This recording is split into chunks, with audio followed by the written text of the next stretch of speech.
time for Cigar Talk, the fastest growing cigar show in the nation. Welcome back, Cigar Talk. I'm your host, Rob Jones. We got Brian Falconer, badass co-host of Cigar Here Talk. we go. No, there ain't no here we go. You know, I mean, unfortunately, He's that's how I'm starting. Okay. So, no. What I was going to say is, unfortunately, there's some times that you're not available to be on the show. Yes, sir. And, you know, we all have lives. Yes, sir. Apparently, you think yours is more important than mine, but, you know, we all have lives. But anyway, so we've had lots. We've had actually a lot of co-hosts this year. Yes, that's true. I mean, I can't even name them off because, you know, I don't really care for them. But they came over, they filled in, they did a great job. They made it a lot of fun. Yes. But at the same time, like a lot of people don't react to me the way you do. I understand. And so, like, if I don't have the peanut butter, I can't be the jam. I got you. You know what I mean? I got you, bro. So I you. appreciate you on a level that you don't even know. But the thing I'm getting out of that, he just called me peanut butter. Creamy or nuts? Pick. Creamy. Ah, yeah. Creamy. Yeah, you don't want your nuts in there. And those that can see now, Larry over there, like, oh, here we go. Hey, we actually, for the first time ever, guys, Dun, dun, dun, dun. if you don't watch the YouTube channel, you got to go by there and check it out. It's. I put the link to the YouTube channel in all the show notes for all the platforms, but go by and check out. This is the first time ever Larry Denton, better known as Big Dick Larry, is going to be on the show. BDL. And actually, y'all can see him. I mean, he looks like he needs a lot more light over there, but you know, it's dark. It's dark. So anyway, we're excited that Yes, Larry sir. and you. I didn't hear you, Larry. Could you hear him? Speak. Oh, he's talking, but y'all can't hear him. I mean, y'all will thank me later. But you can see him. You can see him. Anyway, dude, we have so many people that are watching the videos now on YouTube. And I was talking to Jay down at the Leaf a couple of nights ago. Wow, what a night that was. Dude, Larry was there. Dude, did we have a hell of a night? Great night. I mean, and really, I say not very long ago. I mean, last night. It was a couple of nights last night. It was last night. It was a good night. It really was. I mean, you know, usually I love hanging back in the Havana room, but also sitting in there with Jay and Larry, and it's just us three. The store's closed. There's nobody in there, and we're just hanging out. Those are the great times. That man. is the essence of what all of the cigar community want to experience. Oh, yes. And I hope that you are. And let me tell you this. I want to say this to all of my brothers of the Leaf. Mm-hmm. Like, I have talked to some guys, and they don't have home shops. True. And you know what I'm going to say to that? What's that? If you have a cigar shop within 50 miles, go. You won't Go be down there No. and hang out. Yeah. Because you will find conversations, you will strike up new relationships, and you will gain more friends in the long run. True. Unless you're Scott Fritz. But all that to say is, dude, get off your ass and go down to a shop. Go to a shop. And I mean, I know, dude, everyone's busy. Mm-hmm. You know, that's what I hear. Oh, man, I just don't have time. Make time. Yeah. Because you will enjoy it. You will. And then you'll find yourself making more time to go down there. You know, me and you, we are like old school. You don't get much older schooler than us. I like how you put that. Hey, Older Labuckian, schooling. all day long, Older baby. schooling. Older schooling. And so I say that because, I mean, there's only one generation left ahead of us. True. Like when all those people die, It's us. It's us. It's us. And then that means we're next. You're out of here. Your bus is coming. Right. I don't know which one you're going to get on, but bus is coming. And that's one of the things I love about hanging out at the Leaf, because I talk to people of all ages. Yeah. And I love to like visit with people to know what's going on in that generation. What's going on in that culture? You know what I mean? I got you. And dude, I think that is like the most interesting thing that I enjoy in having conversations with people at cigar bars that I don't know. Just sitting there and listening. Right. And that's the true part, the listening, because you find out things when you listen. Oh, yeah. When you're doing all the talking, you don't learn anything. Let me tell you something. So do you know Sam down at the Leaf? Yes. That dude doesn't listen. Like he is always no. The whole time he's like thinking of what I'm gonna say. I'm gonna tell a story, and he's like he is like a greyhound race dog, just like I gotta get that rabbit. I gotta get that rabbit. So I say that because what I notice about that is all these people are talking. They're giving out gold. He was dropping nuggets. And he's missing it all. Missing those nuggets. That's true. And it's like, his stories suck. I'm not getting any gold nuggets from his stories. I'm getting like, I got a dog. All right. Okay. Not a service dog. He's wearing a vest. You called that dog counterfeit. And then Larry said, I don't want to touch it because I get my fingerprints on it. You two together, people don't understand. Let me tell you how the Larry and Rob motherfucking Jones dynamic duo plays out. Here's how it works. Like when it's just me and Larry, like freedom of speech has never been truer. You know what I mean? Very true. When it's just me and him, like when they said freedom of speech, they were like, Rob and Larry. Let them just spew it. And so, you do. Right. And I do. And he does too. And then but in the dynamic of being in public with me and Larry, what I love about it is the dynamic of us together in that situation is I'm still going to say whatever. And he is too. No. With a little bit. No. That's not where I'm going. Oh. You're jumping ahead. You think, I've been there with you too. You think you know what I'm going to say, but you don't. Talk. You know what that's called? Talk. Fritzing. Oh, God. No. Fritzing. You've made him a verb don't now. Don't fritz. You've made him a verb. Please don't fritz. I don't mind if you use... This just changed the English class. I don't know. Fritz is a verb, people. It has been for weeks. Wow. Right. So, let's not confuse the Fritz with Febreze. How would you confuse those two? Because you spray bottle both of them. Can we get back to the conversation we was having earlier? Please, can we get... Because I know where you're going with that one. But no, here, let me just say this and then we'll be done. Okay. And I'm sorry I'm taking so long on the intro, guys. We haven't even told you what's coming up on the show tonight. And mainly that's because we don't know. But it's going to be a good show. We want... You know what? Tonight is about having a good time with our listeners. Most definitely. And we have a special guest tonight. Yes, sir.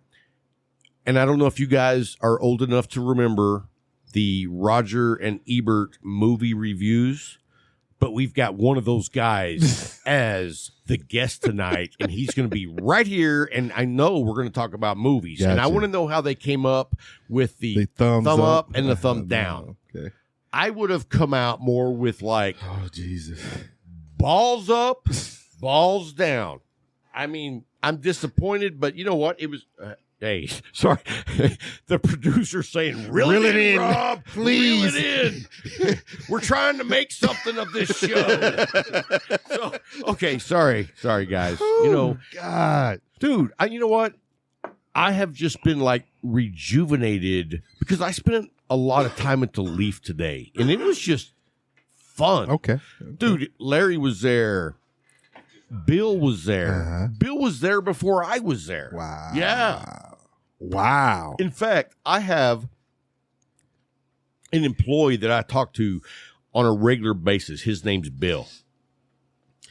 And Bill sends me a text and says, "See you tomorrow." And I'm like, "You don't work tomorrow. You're off on Saturdays." So I sent him a message and I was like, "Why?" And he's like, "Faculty meeting on Saturday." And I was like, "Oh, this Bill. That Bill. That old son of a bitch." That's good. Hey, you know what? I'm going to quit just rambling for 2 seconds and say, let's tell everybody what we're smoking tonight. I'm going to let you go first. I am smoking a Davidoff. What is this one? Oscuro. Toro. And I took one of the bands off. Oh, it is a Grand Toro. But and let me just tell you this. Here's the thing. I'm not a big Davidoff smoker. And mainly, we don't have them here in Abilene. That's true. And, I'm not going to get hooked on a cigar that I can't get regularly. Gotcha. But I do always enjoy exploring lines. Okay. And so, back in the day, I was all full-blown dark wrappers and blah, blah, blah. Yep. So my very first Davidoff was the Nicaraguan blend, which is a darker cigar. Yeah. And let me tell you what, it was like $22. And I want to say it was kind of like a box press, probably like a 7 by 52, maybe 54, but box press. Box press. And I lit it up. And it might have even been a figurado because, when you light that was before I clipped the ends on the figurados. But I lit it up and I was like, first of all, the draw sucks. And I just paid $22 for a cigar of a brand that I don't smoke, but I like to try everything except Gurkha. Anyway, hey, and you know what? If you smoke Gurkhas, that's because you're stupid. Anyway. Back on topic. Hey. Back on topic. Hey, speaking of sponsors, I'm guessing Gurkha's out. It's just a hunch. That's a no-brainer. So, did you see I made a T-shirt? You've made a few, but which one was this one? This one says on the chest, "Friends don't let friends You talked smoke about Gurkha." You talked about this. So you actually made a T-shirt. Dude, people are ordering it because you know what? It's true. I had a message from somebody who's like, "What's wrong with Gurkha?" I smoke a couple of Gurkhas, but I don't know anything that why you'd be bashing on them. And I was like, first, I'm an asshole. True. And second, they're assholes. True. And I'm not giving them my money. Without a doubt. So, and I know that they do make a few good cigars. I don't know which ones those are. And it would take me about $500,000 to smoke through their line of cigars because I think they have 1,000,002. Didn't you have a story you were going to tell? Because you're going down that hole, bruh. What was I talking about? See, that's the problem. That is the problem. We get that every time. So, all that to say, I buy the Davidoffs about every 2 months, maybe every 3 months. You get 4 for $85. Yeah. So that's a especially with the price that they are for a single price. Yeah. And so that's what you're smoking. Yes, sir. What am I smoking? I'm smoking the McAuliffe Medallia. And the reason I'm smoking it is because I cut and light that Davidoff and it was plugged. Yeah. $22 stick plugged. You know what? This is a $11 stick, and it has never led me astray. Never had one. Did. Yeah. If cigars were women, this would be Marilyn Monroe. Always beautiful and always knows you're getting lucky. Wow. Come on. Don't. Wow. Oh, come on. It wasn't just the president. I'm not walking with you on that one. All right. You can take that trip on your own. I'm staying away from that one. You're fearful of the FBI? I'm not fearful of FBI. Well, they knew her well. That's what happens when you're blowing the president. Well, back then, the FBI knew everybody well. Right. Now these crazy presidents we have today, they're like, I don't want my Secret Service men to know. That's the most loyal motherfuckers on the planet. That is, because they will step in front of a bullet for right. Now, if I had that job, I'd be like, you wouldn't have that job. What? You wouldn't have that job. This dude, I'm going to step in front of a bullet. Better to burn out than to fade away. Yeah. With this dude, nah. I'm going to push him. I'm going to have a couple. See, that's why you wouldn't make it in Secret I Service, wouldn't even man. push him. Wow. I would jump behind him. Behind him. Better him than me. And then be like, that hurt? So anyway, no, I'm smoking the Medallia. Dude, it's been a minute since I smoked one, actually. Okay. I bet I haven't smoked one of these in probably at least 4 or 5 days. And I know that's a minute for you. That is a minute. We remember when it was 2 or 3 a day at a time. I normally do smoke at least one a day. And so when I don't smoke any of these for like 4 or 5 days, and then I come back to it, I'm like, oh, that is so freaking good. You know what? That's why it's one of my go-tos. You know what I mean? Gotcha. Hey, and before we get to our special guest, okay, who do we have? The dude from the movie place, right? Okay, gotcha. Anyway, you got to excuse me, people. I've been drinking. He prefaced you, sir, with a burp, a deep one. Right. That's how much affection he had. Yes. Hey, you know what? If I let some of my bourbon go on you, you're special. You're special. You know what I mean? No alcohol abuse here. So let's talk about the sponsors. You already started off with 2 of them. Well, I want to talk about McAuliffe because they have the March Madness going on. Most and definitely. I know a lot of you guys know about the basketball brackets, but they do a March Madness with their cigar line. Mm-hmm.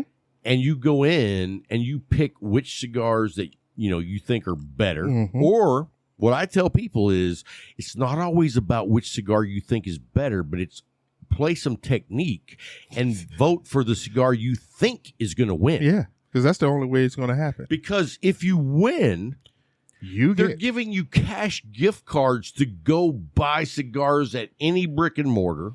Now, let me preface that. Anybody can go to the website and play. And look down the show notes. There's a link to the madness. But here's the thing. Anybody can sign up and play on that. Mm-hmm. But if you're not an ambassador, you can't win the prizes. And let me tell you, I know the gift cards are always badass, but first place is get some cigars straight from Al McAuliffe's personal stash. Yeah. A swag bag from And let me Al. tell you something. I mean, let's fantasize for a second. If I was Al McAuliffe and I had what Al McAuliffe has, True. I can only imagine what would be in my personal stash. You know what I'm saying? Because you're not just kicking it up a notch. Nah. You're smoking the best. Yes. And you're smoking like aged shit. Mm-hmm. True. Very true. I mean, I would love for Al. I would love to just see that back. No. I would. No, fuck that. I can't afford it, so I just love to see it. I'm like, Al, if you're listening, I'd like to swing by your place. Anytime I can make myself available, and I would like to be able to pick 3 sticks out of that humidor. For you? For me. Oh. And then I would come back and I would, no. That'd You be wouldn't for me. share, yeah. No, it'd You be for wouldn't me. share. We know. You'd have to make the voyage yourself. Wouldn't do it. Would not do it. No. Hey, so anyway, guys, we need to get rolling here. Yeah. Go by, sign up to be an ambassador if you're not, and then sign up to play. Show them the sheet. You got a sheet right there in front of you. No, right here on the table. I left that there for you. That is the brackets for the cigars. And so it's just like Madness. Yeah, you actually March just Madness. go through and they make it so simple on the website. 2 cigars pop up. You pick which one Is going to win. Boom. And that's it. just like March Madness. Now, speaking of March Madness, do you ever do the brackets? I used to. Really? Yeah. And did you ever get every single one right? Never. So, Warren Buffett has a competition every year. And if you get every single bracket 100% correct, you get $1 billion. And he's still a billionaire. Well, he's a multi-billionaire. When did he give it away? He's never given it away. Thank you, because it never happened. Right. This year is the first year I think that he's actually doing like bonuses outside of the grand prize for like the people who do like, top 10. Got you. I've never done it. I've seen it. I've looked at it and I'm like, nah. Yeah. It's like, do I want to do that or do I want to do a cold draw on this medallion? Cold draw every time. Yes. So, like you Every said, just day go I'm to hustling. go to the website. You can join, and in order to play, you don't have to be an ambassador, but in order to win, you have to be right. And the brackets moving forward is only on the Facebook ambassador page. And let me tell you this. Like the shops that carry McAuliffe, you can order Yes, you can. the bracket pack. So, like the first round, dude, let me tell you what. Blessed. That is a ride. Yeah, you talking about That's blessed. a ride. Yes, sir. Yes, sir. Just like that passport. Oh, You dude. take that ride, you'll Dude, love it. Let me tell you this about all that. I don't engage as much as I used to on the ambassador webpage. I don't do any of the challenges or competitions because I'm not allowed to win. And because if I could, I would wax their ass. Like the fantasy football, I would be number one. And you know what? I'd be walking out and being like, suck it. You know what I'm saying? We just lost another sponsor. Possible. No, dude, what they do, Brian. Yeah. As much as he's won. They have a weekly photo contest, and I think it's more than once a week. If you win that, you get $100 gift card. Yep. If you do the fantasy football, you win cigars, you win gift cards. Dude, Brian won over $1,200 last year. That's $100 a month. That adds up to $100 a month of free sticks. Here's what I like to think. What?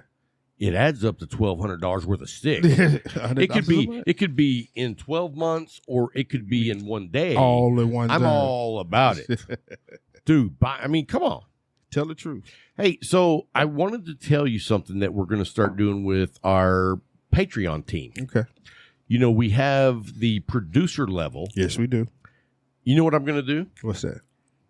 Starting next month, you see the Alec Bradley sign here, and I'll turn the camera whenever we get to where we're going to do this. But I'm going to take that, whatever that top sign is.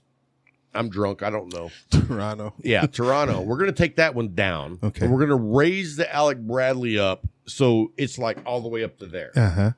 And then I'm going to mount a spinning colored wheel that has like a ta-ta-ta-ta-ta-ta. Like we're going to do a giveaway. I'm glad you spin it, Vanna. I'm going to spin. I'm going to present. Okay. So it'll have all the producers' name on it. And we're going to spin it. Oh, look, somebody's calling me. I'm off. Anyway, hey, Tamar, sorry. Anyway, I'm going to have all the producers on the wheel, and we're going to spin it, and whichever producer wins, I'm going to hand select 4 unique cigars from all over the leaf, all over the internet, wherever I find these unique sticks.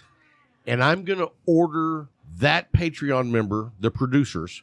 I'm going to order that guy or girl those 4 sticks, and then I'm going to order those same 4 for myself. And that way, we get to try these very unique cigars together. Now, if you want to do that, yeah, I'm good. You're good? I'm good. Okay. And so anyway, I just thought that would be fun. I believe it will. You know what I mean? I truly do. So anyway, if you're interested in becoming a Patreon, look down the show notes and you can click on that little link and you'll go over there and you'll like give an amount of money to the show. And you know what? We're broke. And you know what's funny is I don't want to sound like a televangelist preacher. Oh my goodness, here we go. Because I'm not promising any miracles. Not going to do it. Wouldn't be prudent. Not going to do it. And what miracle could you promise with this? I mean, truly, what miracle could you promise with this? What miracle? Dude, I got miracles tucked away in my back pocket. Just because you think of them as miracles, the rest of the world wouldn't. Well, it only matters because that's what I think, and I've got them. We'll run with it then. Okay, thank you. I appreciate that. I see. In the end. So, anyway, become a Patreon member if you want to support the show. And we thank you. And you know what? We've got sponsors. They help. But the Patreon guys are with us. They are with us. I mean, I was talking to Groot earlier today and Zeka. Did you know Zeka came through town? He finally made it? Yeah. Okay. And, you know, he had a hell of a week. Yeah. He was sick, and that's why he didn't stop by on the way out. But he did stop by the lounge on the way in, or I guess going home, and I guess he stayed for about an hour and a half, 2 hours.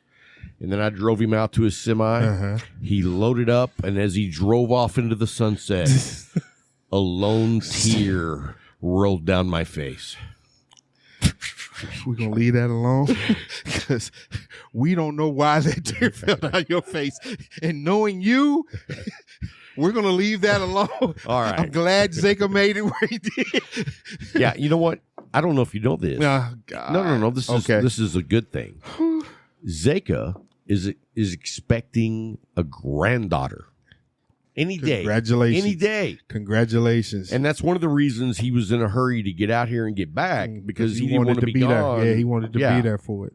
You have grandchildren. Yeah. This will be his first. Yeah. So you know. And I mean, dude, I respect a dude who's like, you know what? I'm the granddad. I want to be there. Yeah. I get that. That's cool. I don't want grandkids.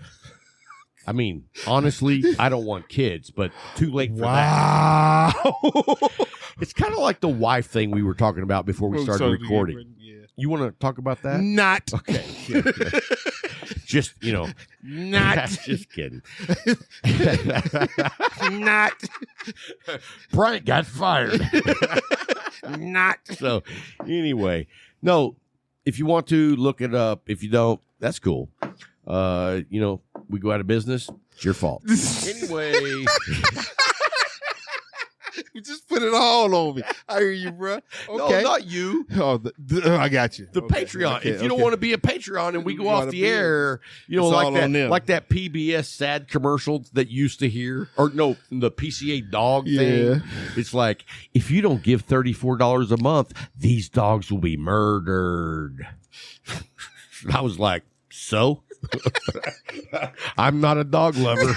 And you know what? If you are a dog lover, you should be sending them $34 a month. You love fur, man. You know what? I'm waiting for that dog to die. Oh, my God. I'm not bullshitting. I am not bullshitting. Dude, Folks. a dog. No, Folks. wait. Do not interrupt me on this. Oh, I my want people to gosh. understand that when you get a dog, it's a responsibility. It is. And a dog is the essence of having a child 2-year-old for however long they live. Yeah. They can't do shit for themselves. You got to do everything. You got to feed them. You got to give them water. If they need a bath. You got to give them a bath. I mean, Ferb is looking at me like, you're the best man ever. I'm like, hey, I know it's been a long time. You know what I'm saying? So, Lord, we gonna lose everybody. We're not. Nobody.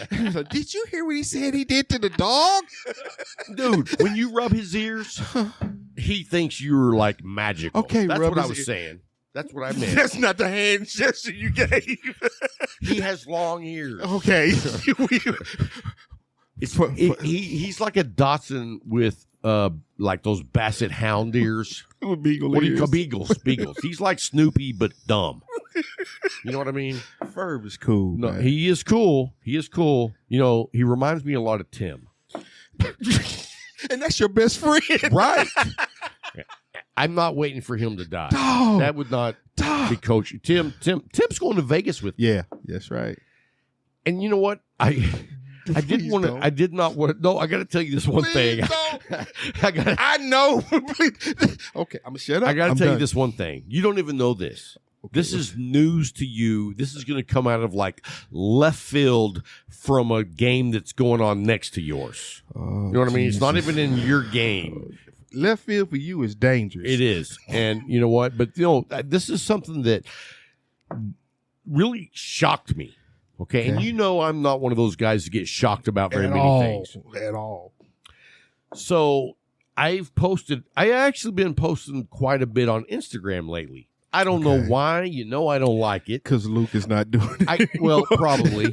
But no, I think the reason is because I want to try to connect to people. Okay. I got what you're saying. Instagram is if you don't participate on a regular basis, Instagram is a place that you just don't make the connections. True. But I've been meeting so many great people on Instagram that I engage with them. In fact, I had a Zoom meeting with a dude that has his very own mobile lounge. Oh. In it's like North or South Carolina. Okay. I don't remember which one. They're all rednecks. But anyway, cool dude. We just lost the South. Cool dude. Hey, no. Cool dude. Like, I sent him a link. I've never even seen him. I just seen his lounge and the way they set up for events like weddings and hoedowns. He didn't mention hoedowns, but South Carolina, I'm like, there's hoedowns. Anyway, no, he that's Larry saying. I sent him a Zoom link and he jumps on. Just a cool dude. Yeah. I was expecting something totally. I didn't even know what to expect, but I didn't imagine that he was going to hop on and be a cool dude. You were expecting, this is my brother Daryl and my other brother Daryl. Right. And so anyway, I think we like talk shop and just shoot the shit for about an hour and a half. Okay. Cool dude. That's good. Because and you know what? I told him I want to have him on the show. All right. Because you don't offer that to everybody. No. You don't. No. You know what? I have some people it's like, hey man, if you ever need a guest, and I'm like, I don't need one that bad. You know what I mean?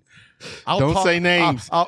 What I was gonna say is in that situation, I will put 2 dots and a smiley face on my finger and hold it in front of your camera, and I'll talk to my fucking finger. You know what I'm saying? There it is.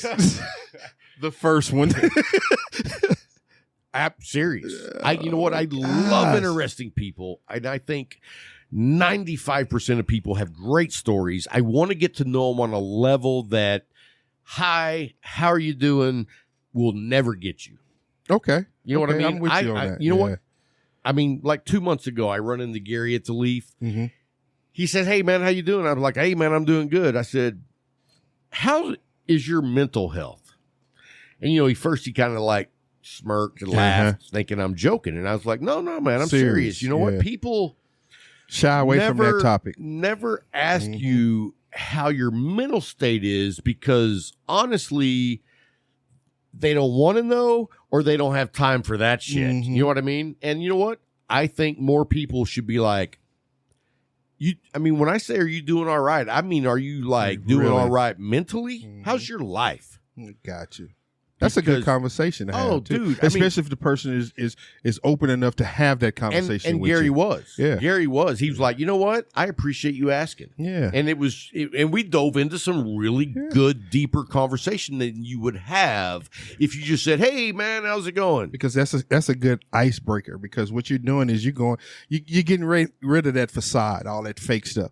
I'm really want to know how you feeling, bro. I really want to know how you feeling. And, dude, that is when you get to know people on a level like the only way you could know that person more is if you were spooning with them. I knew it was coming in somehow. I'm just saying. Somehow I knew it. You remember when me and you went down to Austin? Never. We went to Austin. I said, you remember when we went to Austin? Okay, and? We went to the Roma Craft shop. Yes. And we talked to David Rosales. Yes. And he was like, "Hey man, where'd y'all stay?" And I was okay. "Oh, we stayed over here in the King, and we." Yeah, you told that lie. We and he looked like cuddled all day. He looked like. I was like, no. He's like, okay, because I really thought no. No, everybody. And then you got into a deep conversation with Rosales, and we found out some things that you wouldn't even expect.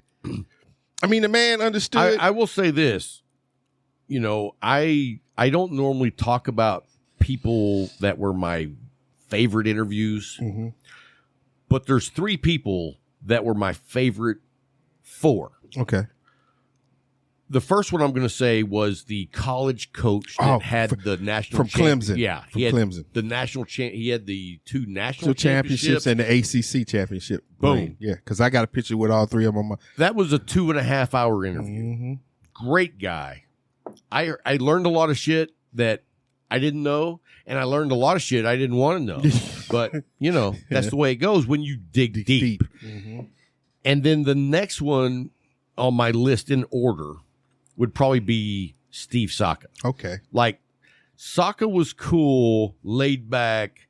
I mean, like, if there was an Elvis of cigars, he said Elvis, it would be Steve Saka. Because, when he walks in, it's like, he's not the best looking dude, but there's just something about him. But he looks cool as shit. Yeah. I mean, the dude is cool. And Steve, if you're listening, it's not. I'm not saying you're ugly and fat. All right, I'm just saying you're not like an attractive man. Like, you're not going to be on the cover of GQ. You know what I'm saying? And neither am I. Neither are you. So I mean, don't take that as an insult. Soccer's like. He's telling his team, do not sponsor that show. Leave it alone. Yeah, last time I'm talking to him. But you know what's cool is I've been doing so much on Instagram. I came across on Instagram that it was Steve Saka's birthday. And I said, of course, happy birthday. Hey, man, are you planning on being at TPE? And he was like, absolutely. And I was like, sweet. See you there. So that's number 3. That was number 2. No. Yeah.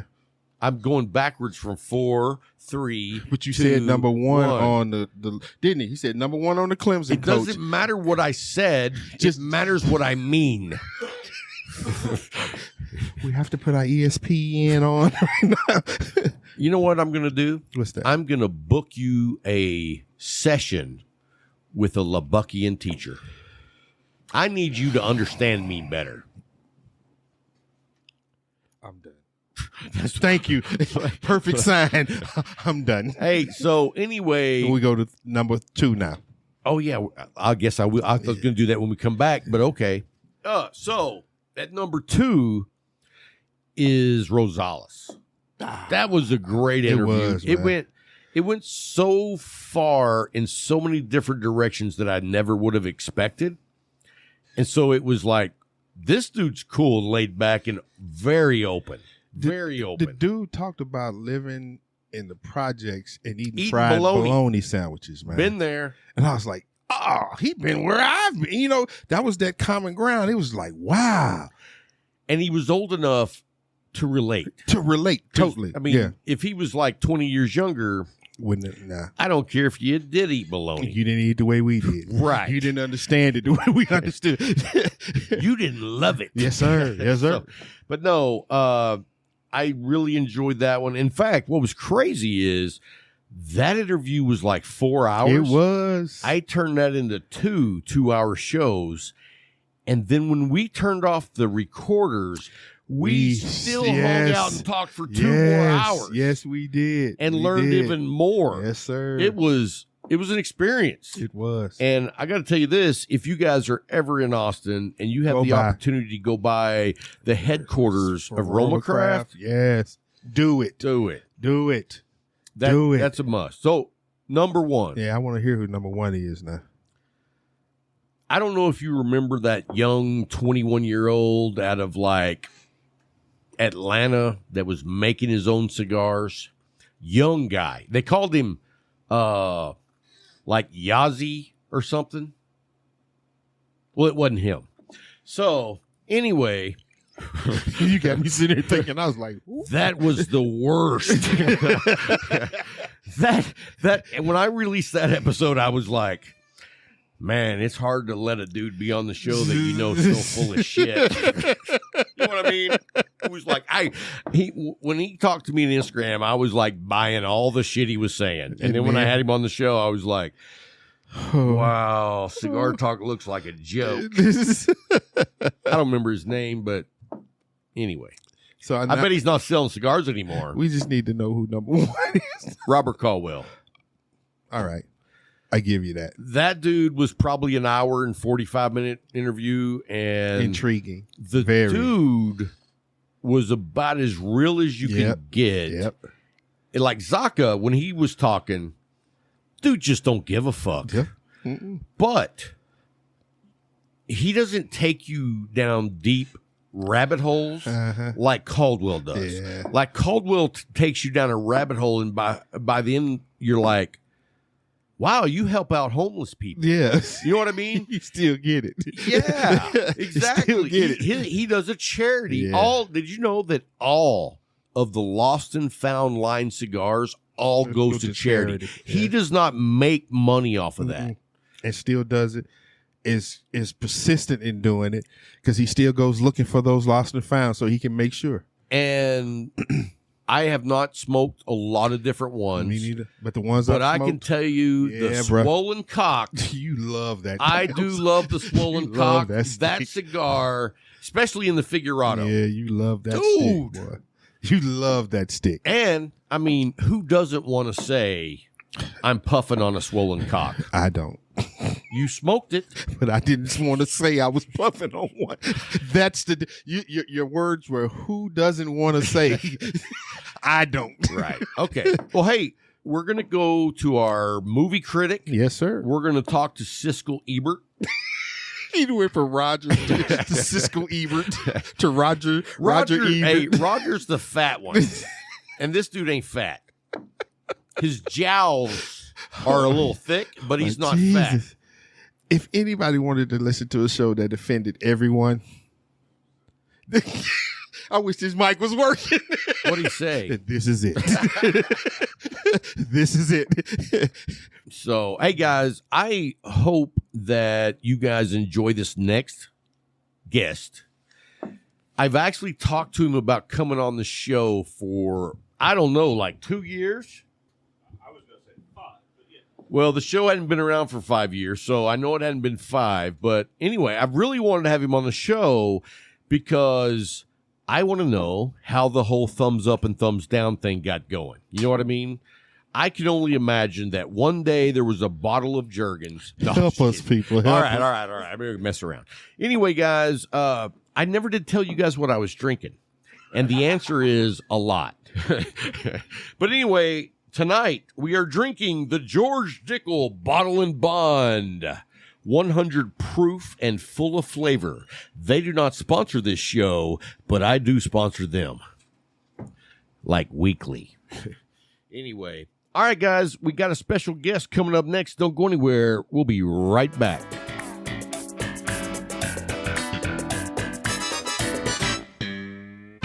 Thanks for hanging through the break. We have a special guest with us. We have Siskel Ebert in the chair. What's going on, Siskel?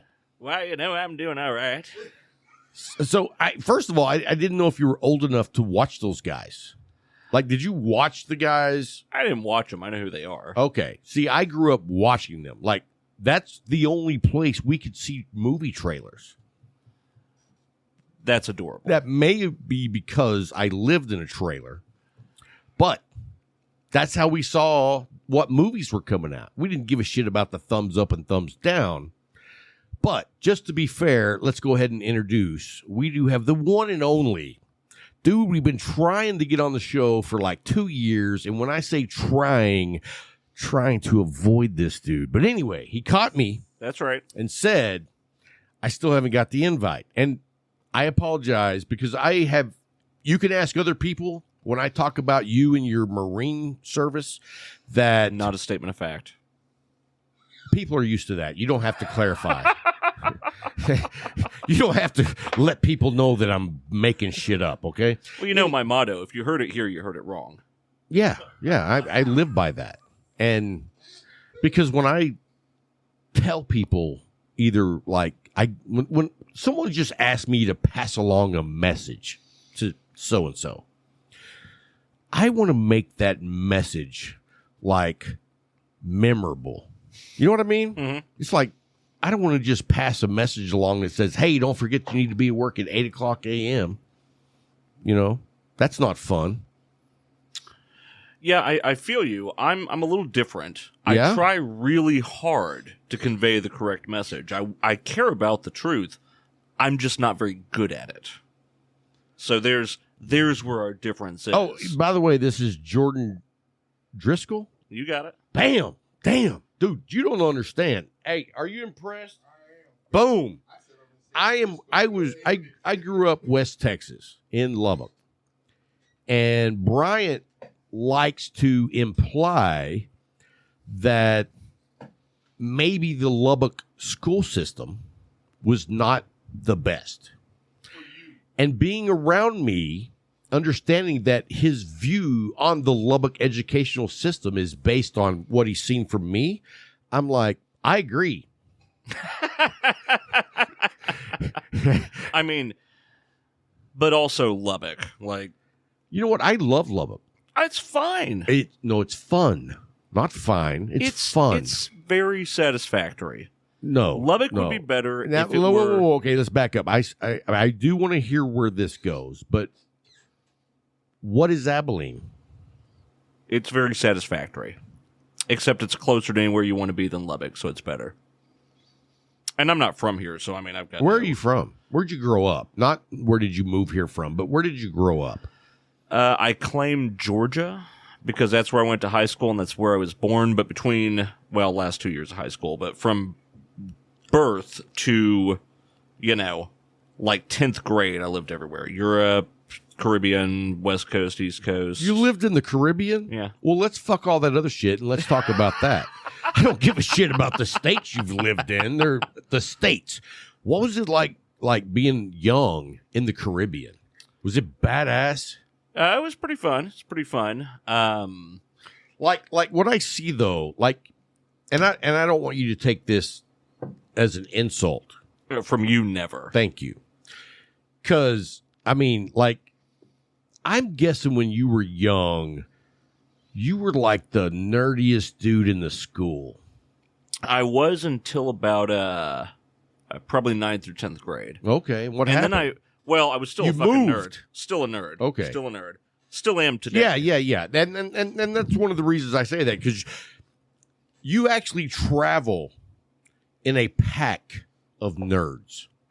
Yep. Yeah, and I like that. I like all the nerds that you hang out with. Yeah.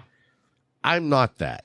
And I'm a lot of other things that we're probably not going to mention on the show. Well, there are warrants still out. Yeah, I don't want the police showing up here tomorrow. But you and me both. Right. So, that being said, yeah, I mean, like, you dudes do a bunch of cool shit, and I like that shit, but it's just different. So, in the tropical islands, as a nerd, you missed out. I feel like I did all right. No, I feel like I got by. That's because you're a nerd. If I would have was been in there, the Caribbean, I did okay. If I would have been there, it would have been epic. Well, that's true, but also the warrants. I've never cared about those. Eventually, they go away. So, No, I just, wow, the Caribbean. I mean, it was cool. Yeah, it was good. Like, when you went to school, was it schools that you would recognize, here in the States, or was it like an abandoned section of walls with curtains blowing in the wind? I mean, that's what I picture. It's like the States, except they're more serious, and there's no snow days. Well, yeah, and also I was. What about hurricane days? I was the white guy. Do you get hurricane days? I mean, if there's a fucking hurricane. I'm sorry, can I say that? Yeah. Yeah. I already took care of the bomb. Yeah. There we go. I mean, we really do try extra hard not to drop F-bombs. We'll take it out in post. No. We're not. But we're not always successful, is what I'm trying to say. We try. Yeah. Okay, to be fair, I try. Bryant doesn't drop F-bombs on the show. It's not a problem, so don't let me make you think that we're trying. I'm trying. I will be very good about this, Hey, probably. whatever works for you, bro. So let's dive into... I met you at the Leaf. Yep. I don't even remember, but it's been a long time ago. Long time. And, you know, I recognized, like, immediately that you were a prick. I mean, like... That's fair. I mean, when you walked in, someone said, "Hey, Jordan." And I was like, there's a prick. And Truth in advertising, man. and What do you you want? have solidly proved me right time and time again. And I respect that about you. Aim to please, buddy. Hey. So, that being said, you know, you don't smoke a lot of cigars. Not as much as I And used to. what is the reason for that? I want to know why Okay. Driscle is not like smoking cigars like a train on the highway to hell. Well, that's a good question. So, when I started smoking cigars was in the Air Force. And I started with Cubans, actually. Marines. Not a statement of fact. And so I was smoking Cubans, which were kind of hit and miss, as you know. Romeo Julietas, that was my my go-to, because that's what I had easy access to. And what year was this, do you This think? was 03. Okay, so that was like way back in the cigar industry. I mean, yeah. you didn't have all the brands you have today, so that was really the mainstay of the cigar business. Oh, yeah, like Monte Cristos, Romeo Julietas, a few others. The fake Cohibas that you would find floating around. But what's funny is A dude bought me a whole box of those. That's nice. That's a gift from the heart right there. It is, because I told him, "You're going on a cruise. Don't buy me any cigars, please." Because I know that's what you're going to come back with. And he did. That's why I can't send a professional out. You know, No. the Have you amateurs, been on a cruise? Yeah. I've never been on a cruise. You should Do do you it. recommend it? I do, but I'm going to warn you. Would you about go a cruise. again? Oh, yeah. Yeah, Really? No question. Okay. So if you wouldn't go again, I'm like, I don't need it that bad. Yeah, no, it's great, but what you have to watch out for, at least when I used to go on cruise, my family did cruises a lot. You get like this credit card while you're on the ship that you use to pay for everything. Right. So it's basically just a tab. It's a tab, exactly right. And what I discovered is a couple of things. One, at like 16, once you hit international waters, I could order anything in the world. Nice.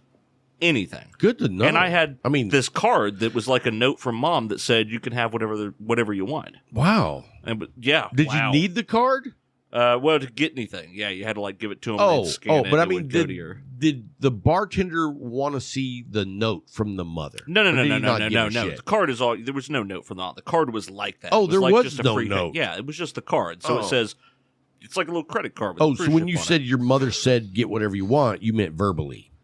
I thought she had written it down. No. What I mean was she was, the card itself was like having a free pass from your mom. Right. Like you walk into any bar and you're like, I'll have this. I'm 17. I should have whatever you'll give me for this. And isn't that the most incredible thing when you can walk into a place and order something for the first time on your parents' tab? Well, here's the problem.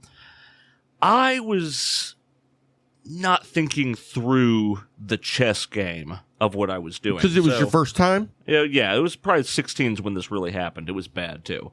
So you go on the cruise, you got this card, you're going around, you're meeting girls, you're like, I'll get you a drink, let's go do this, So you're living like a baller. You are just spending money. You are a baller at 16 with a card. With a card? No. Oh, I'm signing? Sure, I'll sign for anything. Yeah, shit. Yeah, I'll put that on there. It's fine. Yeah, my signature? Anything. Yeah, oh, you want something from the ship store? Take it. Anything you want. Go crazy. Wednesday morning, halfway through the cruise, I woke up early, and they slid this piece of paper under the door, which is to let you know where your tab's at. Right. At this stage of the cruise. Because there's still 5 more days. We just don't want you to get out of control. Oh, too late. Too late for that. That ship has sailed, crashed, and sunk. I open this envelope, and I look at the damage that I've done. And drinks are not cheap on a They cruise. are not cheap. And they That's did why this so thing. many people smuggle booze onto the ship. Oh. And they do this thing, at least the carnival used to, where you'd like, oh, you can get a $5 drink, margarita, but you can get the collector's glass. This little plastic glass, and it's $10. And I was like, oh, give me the collector glass, damn it. I'll have it. I'll take a set of 10. Yeah, I'll take a baker's dozen. Get them over here. So I got this bill, and I'm looking at it, and I realize, since we've already dropped the F-bomb and this bears saying, It's appropriate. I have fucked up. Right. To the tune of thousands of dollars. That's an amount of money. Thousands. Yes. As a 16-year-old, Now, I do I'm going to assume that when you say thousands, that's plural. It means at least 2, but I'm thinking more than 2. You would be correct. Yeah. It was a ostentatious amount of booze. Wow. For a 16-year-old. And so I'm looking at this, and I'm starting to get the flop sweat, and I'm going, oh, man, how do I deal with this? Because there's no hiding this kind of a mess up. No, your ass is grass. Done completely. And so my solution was that I may as well just press on as I had been doing. Just keep going. Oh, hey, I just seen the bill. I know I'm going to be fucked. Might as well write it out. I mean, I'm dead either way. So you may you know what? That has impressed me more than just about any story I've heard about anybody. Nice.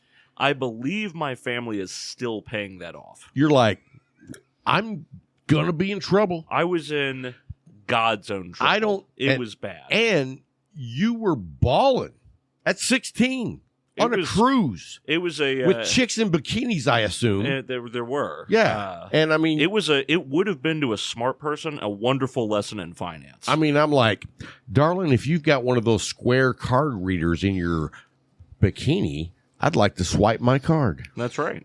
So it worked out pretty well, briefly.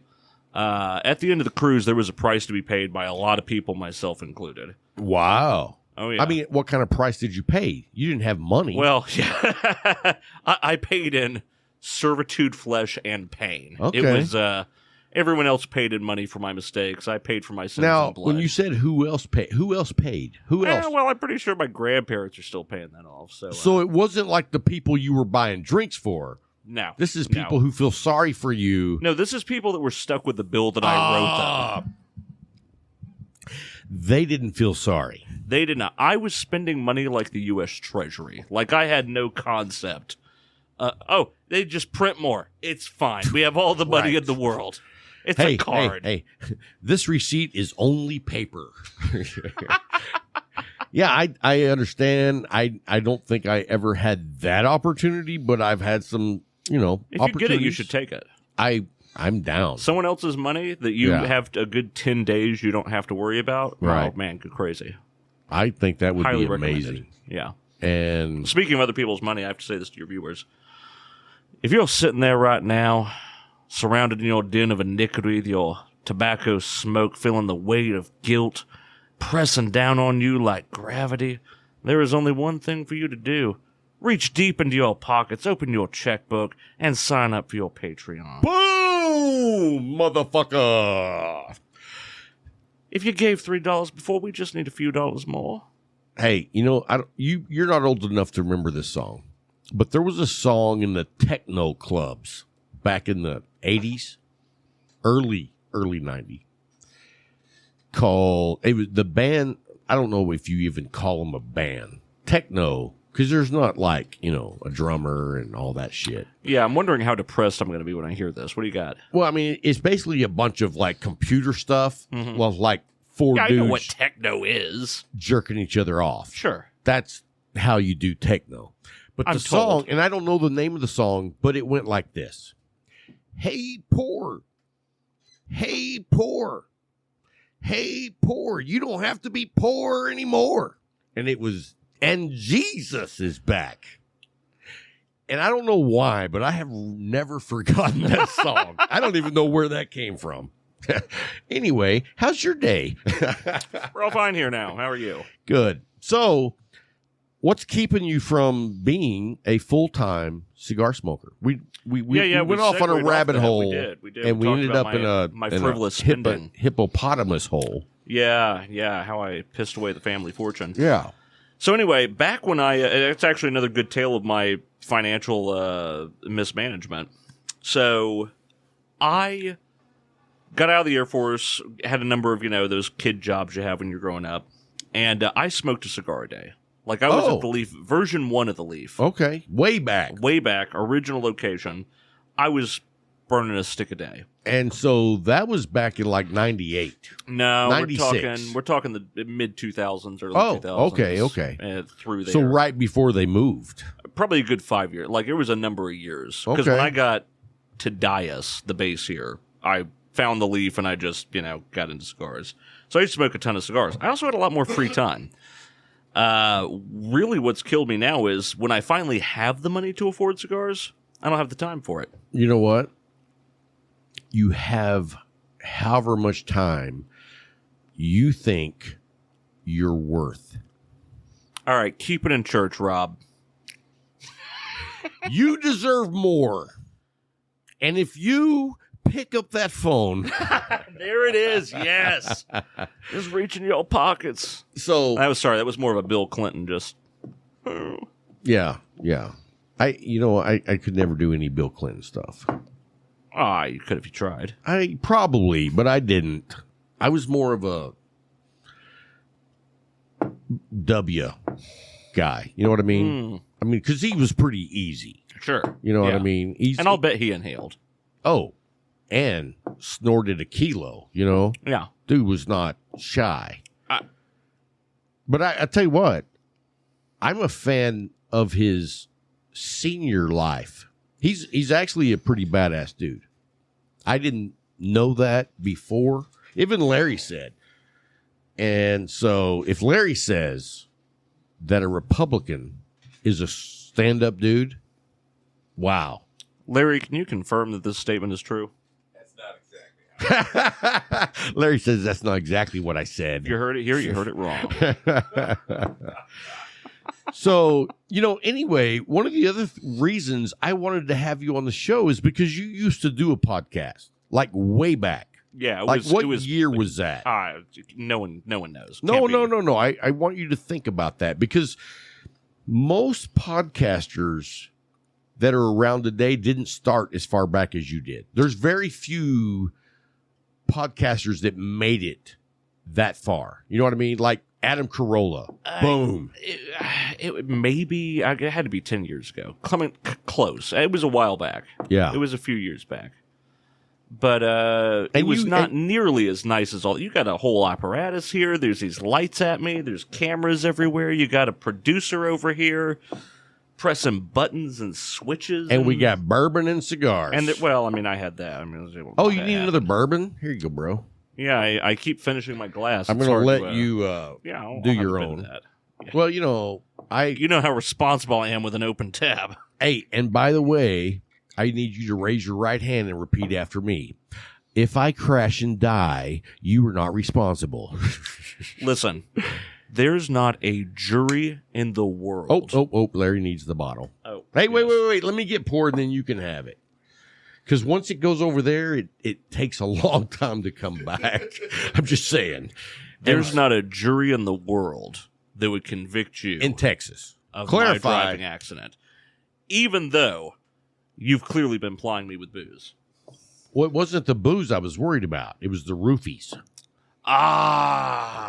Well, I mean, can you really be worried about those? I already assumed that you weren't driving home. Well, I'm not now. So, no, anyway, so you're basically saying that because you don't have the free time. I have not made the free time the way I should have. I agree. So I burn a stick about once every couple of weeks. And I think that's not enough. I think that you deserve to enjoy more sticks, which in turn means that you're enjoying more downtime. Downtime is so important, dude. I agree. But you're not one of those guys that do a lot of downtime because you're a numbers guy. You're a productivity measurement guy. Only because the check's still clear. Right. But saying all that, it's hard for you to let go of that and be like, you know what? I'm going to take an hour and a half, just for me. Listen, asshole, I'm going to have you know something right now. Yes, lay it on me. The entire time I've been here, Yes. pre-show, Yes. pre-game, okay, I have not once checked my work email. And that's a statement of fact. Wow. That's a statement of fact. That actually impresses me. That should be, because I've got a lump in my throat just thinking about it. I would think that about you because I know how driven you are. Like I know a lot of nerds. Do you even know what I do for a living? Yes. That seems unlikely. You do something in accounting with the oil companies. You basically supply the accounting for oil companies that don't want to hire people to do that. I'm astonished you know that. I keep up with what's going on in the world. I mean, you're a Marine. You're so right about so many things. Right. So, no, you know what? I always keep up with, I mean, you have employees that hang out at the Leaf some. I do. I engage with them on a regular basis. If they're there, I'm going to engage. My department is almost entire. In fact, we just hired a new employee, and she does not smoke. And she's the only employee in the department that doesn't smoke. And I was like, did you interview her? I did. I mean, she's in person or on Zoom? It was Zoom. See, in person, you smell tobacco on someone, you're like, they're in. All right, you're good to go. Yeah. I think almost like we're gonna work on it. We're going to work on that. The Mason handshake. You know what I mean? I don't know what you mean. Okay. You know, it's like, you know, I got you, buddy. Yeah, that's right. I mean, I've heard. Yeah. That's a rumor. Yeah. Yeah. So you're not from Abilene. Nope. Why are you still here? You've been here a long time. Honestly, my family is dispersed all over the place, so I don't have anywhere to go back to specifically. And all the people I care about are here. I mean, all my friends, you guys. The Leaf is honestly. Did you hear that, guys? He said, "You guys." Well, I mean, I think he means that very, very loosely. You know what I mean? It's a liberal use of the word. Yeah. No like you guys. You know, everybody that lives in Abilene. Yeah, we'll go with that. I mean, other than the crack whores on South First, which you're conspicuously close to, right? It worries me. You know, it doesn't worry me. Well, and speaking of that, I got a story to tell you, and it's more true life. I'm not making this shit up. I told you I'm going next month to the No, not next month. Hell, it's this month to TPE, which is Tobacco something trade show. Expo, yeah. Yeah. And it's at the convention center, and I'm going. And so on Instagram, I've posted like pictures, and in the little down below, I've done like hashtag TPE Las Vegas 2022. You know what I mean? Yeah. And let me tell you the level of marketing that escorts have. Significant? Oh, I'm getting messages going, hey, I saw you're going to be at TPE. Did you need some companionship? Ooh. Wow. Companionship. Dude. That's the mark of the call girl right there. That's not this South First shit. Upper echelon. Upper echelon. Yeah, upper echelon. And, you know, me, I don't know if you know, I've been married 26 years. I'm aware, yeah. Okay. So it's always surprising. Yeah. And Larry likes to say it's been longer for her. But I don't know how that works, but I can't deny it. Time is relative, I'm sure. It is. But anyway, yeah, dude, I was blown away. Like, you know, first, I've never been to Vegas. I just mentioned in a post that I'm going to Vegas, and I start getting messages. And I'm like, you're going to get me in trouble. I mean, you don't want to be lonely, do you? I'm taking my best friend, Tim. Mm-hmm. I won't be lonely. 2-for-1 deal. He's a spooner. Yeah, why not make it a foursome? Yeah, think on that one. Yeah, I'm like, what, Bryant and Larry both going? All right, let's make it a... I don't know. I mean, at that point, we're getting into some heavy math, so... Tim is not the tallest guy. How tall are you? I'm not the tallest guy. Right. He's about your height. I picture him and Larry together like skipping through the park. Well, you can't actually picture him and Larry together if he's my height, because there's not a wide enough lens to catch the top of my head in a shot with Larry. Right. Yeah, you're spot on. And so anyway, Tim's a great friend. That's who's going with me to Vegas. He's going to do all the audio and camera work, and we're going to do a lot of interviews, and I'm going to try something new, I think. I'll decide very soon.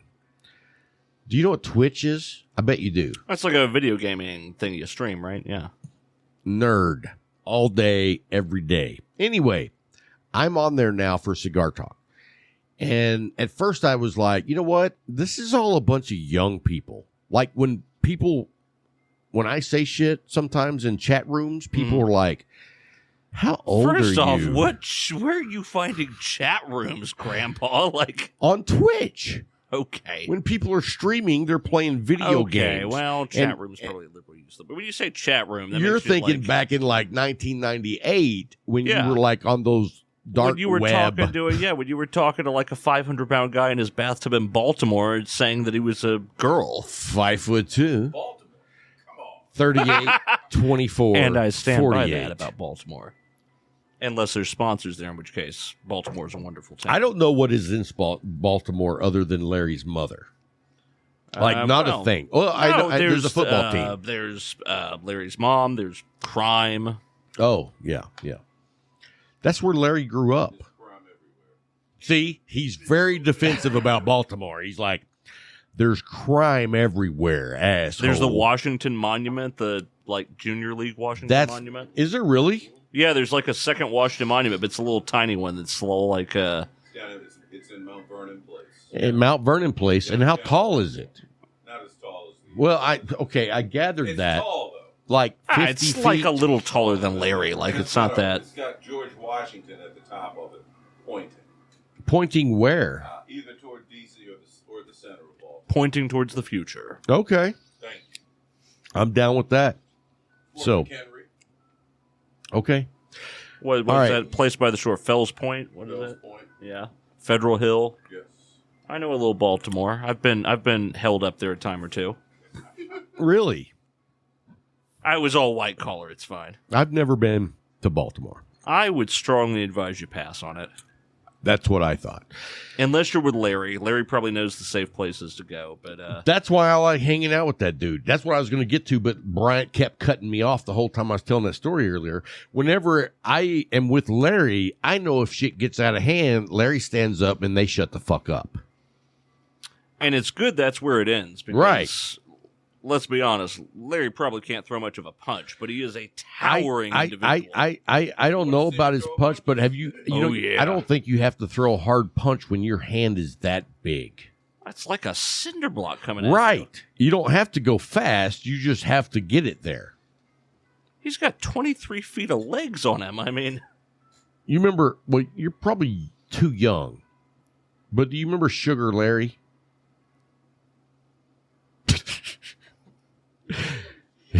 I mean, I know everybody knows Sugar Ray, but did you know Sugar Larry? He loves sugar. Oh, that kind of sugar. Yeah, Okay, yeah, sorry. yeah. I thought we were going in a different direction there. No. No. Yeah. I'm with you. So how long have you lived in Abilene? What year did you move here? 2000 I or got what? stationed here in 03. Wow, you've been here almost for 20 years, Yeah, dude. Working on it. Yeah, it feels like just under a century. You know what? I'm not a big fan of Abilene. Okay. And the main reason is because, well, there's a couple, but the main reason is because they have the whole you can't smoke anywhere. That's getting to be everywhere, though. I'll tell you. I don't live everywhere. I live here. Well, yeah. So you know Corey. Yes. Old friend of mine. He and I were in the Air Force together. Right. Where we met. All that. Blah blah. Showered together. We met past that stage in the military career, but we were next door neighbors for years. Worked together. The whole thing.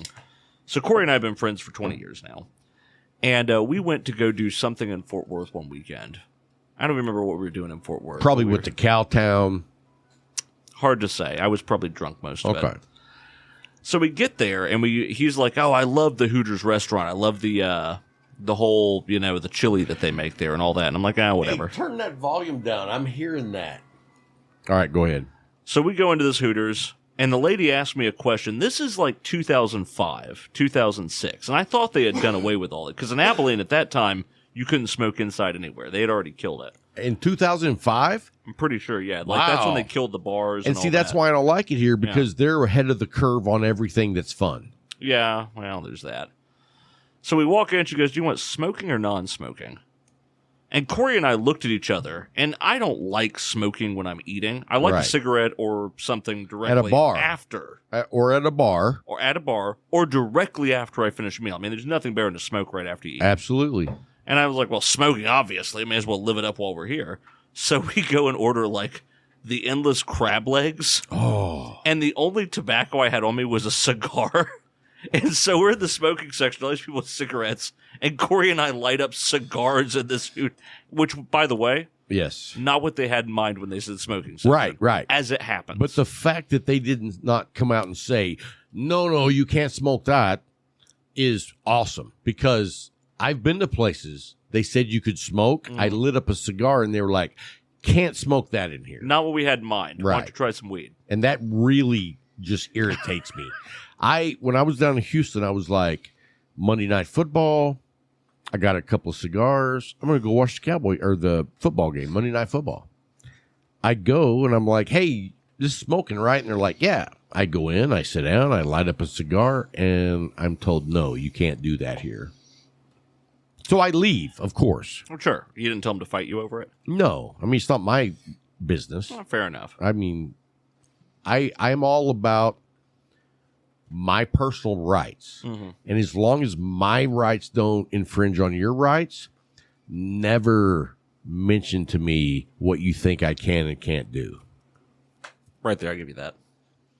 You know what I'm saying? I do. I know exactly what you're saying. That is, to me, is the hardcore of what America should be. Ooh, getting deep. Boom. Deep. And as long as you're not telling me what to do or what I can't do, we are good. And I'm not going to infringe on your rights because I feel that you have exactly the same as what I have. You know what I'm saying? I know what you're saying spiritually, physically, and ecumenically. Thank you. But anyway, and that's always been my problem with Abilene. It's like you got a few places that would make a great little restaurant or bar that if I could smoke a cigar, I'd go. But I can't smoke a cigar, so I'm not going.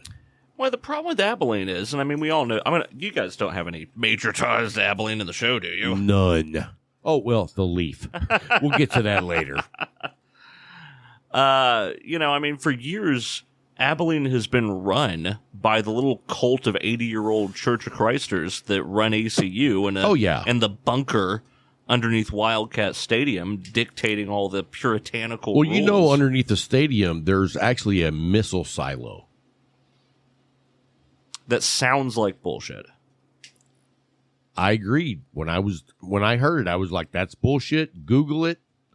You can search it, and on Google, you will see it's bullshit. But that would be a great thing if they had a missile silo below the football field. Well, because, you almost you had me, because there's all those missile silos around Abilene. Right. And I've been out to a they few do of them. swimming things in them. Yes. Have you done that? I have thought very strongly about it. You snorkel or do you deep dive? I do scuba, and I've thought about it. Well, I say I do that like I've done it 20 years ago. Like that counts. You did it once? A few times. I was in the Caribbean, man. It happens. Oh, yeah. But I've thought about it except for a couple of things. One, I'm like, you get me in the Caribbean with clear water, I can see what's happening. That's pretty okay. I'm good with that. A missile silo that is pitch black and underground, and I'm certain there's debris in the bottom of that thing. And I'm convinced there are dead bodies. From 60 years ago. From 60 80 years ago. That's tetanus. Right. It's a bucket of tetanus. And so I'm like, man, it's going to be cold, and I don't like cold water swimming because, again, that's not my thing. But don't you wear like a, outfit? It's not thick enough. Like, unless it's an outfit made out of heating blankets. No, you're going wrong there. If it's not a blanket made out of frog skin, dude, if you killed like 50 bullfrogs and made a suit, that would be nice. I sometimes worry about you. I'm thinking if somebody's got a lot of frogs, you could make a mint. Sure, yeah, that could be a thing. Frog skin. That's good, yeah. Maybe some sleeping bags. We have a whole line. I can market this. Hell yeah. All right. I can do the marketing. I can't do any of the other stuff. Well, I am a marketer, so I can make that happen. That's what I am. Excellent. All right, so anyway, yeah, I haven't gone diving down the missile tunnels. So do you have your own shit, like a tank and a respirator? Not anymore. Like, that's back in... So this was when you were younger? It was, yeah. Okay. Yeah. When I was in a place where I would do it. Like, I don't know if I trust getting in a missile silo and diving down. I think that would be kind of cool, though. It would be cool. I'm fairly certain I would have a freak out. Like, I think there was a movie based on one of those, and there was, like, demons in the bottom of the pool. That's what I envisioned. You remember that? Yeah. I don't know if you remember that, but that's how the movie was. They were like, hanging on the ropes that like there was a pulley. Yeah. So it actually took them down. And then when they were ready to come back up, the pulley brought them up. So I had friends, I tried to like talk them into talking me into going to dive this thing. Mm-hmm. You know what I mean? Yeah. And, the fear that I had, like, this is how I envision myself dying. And I've had a few of these premonitions of how I die.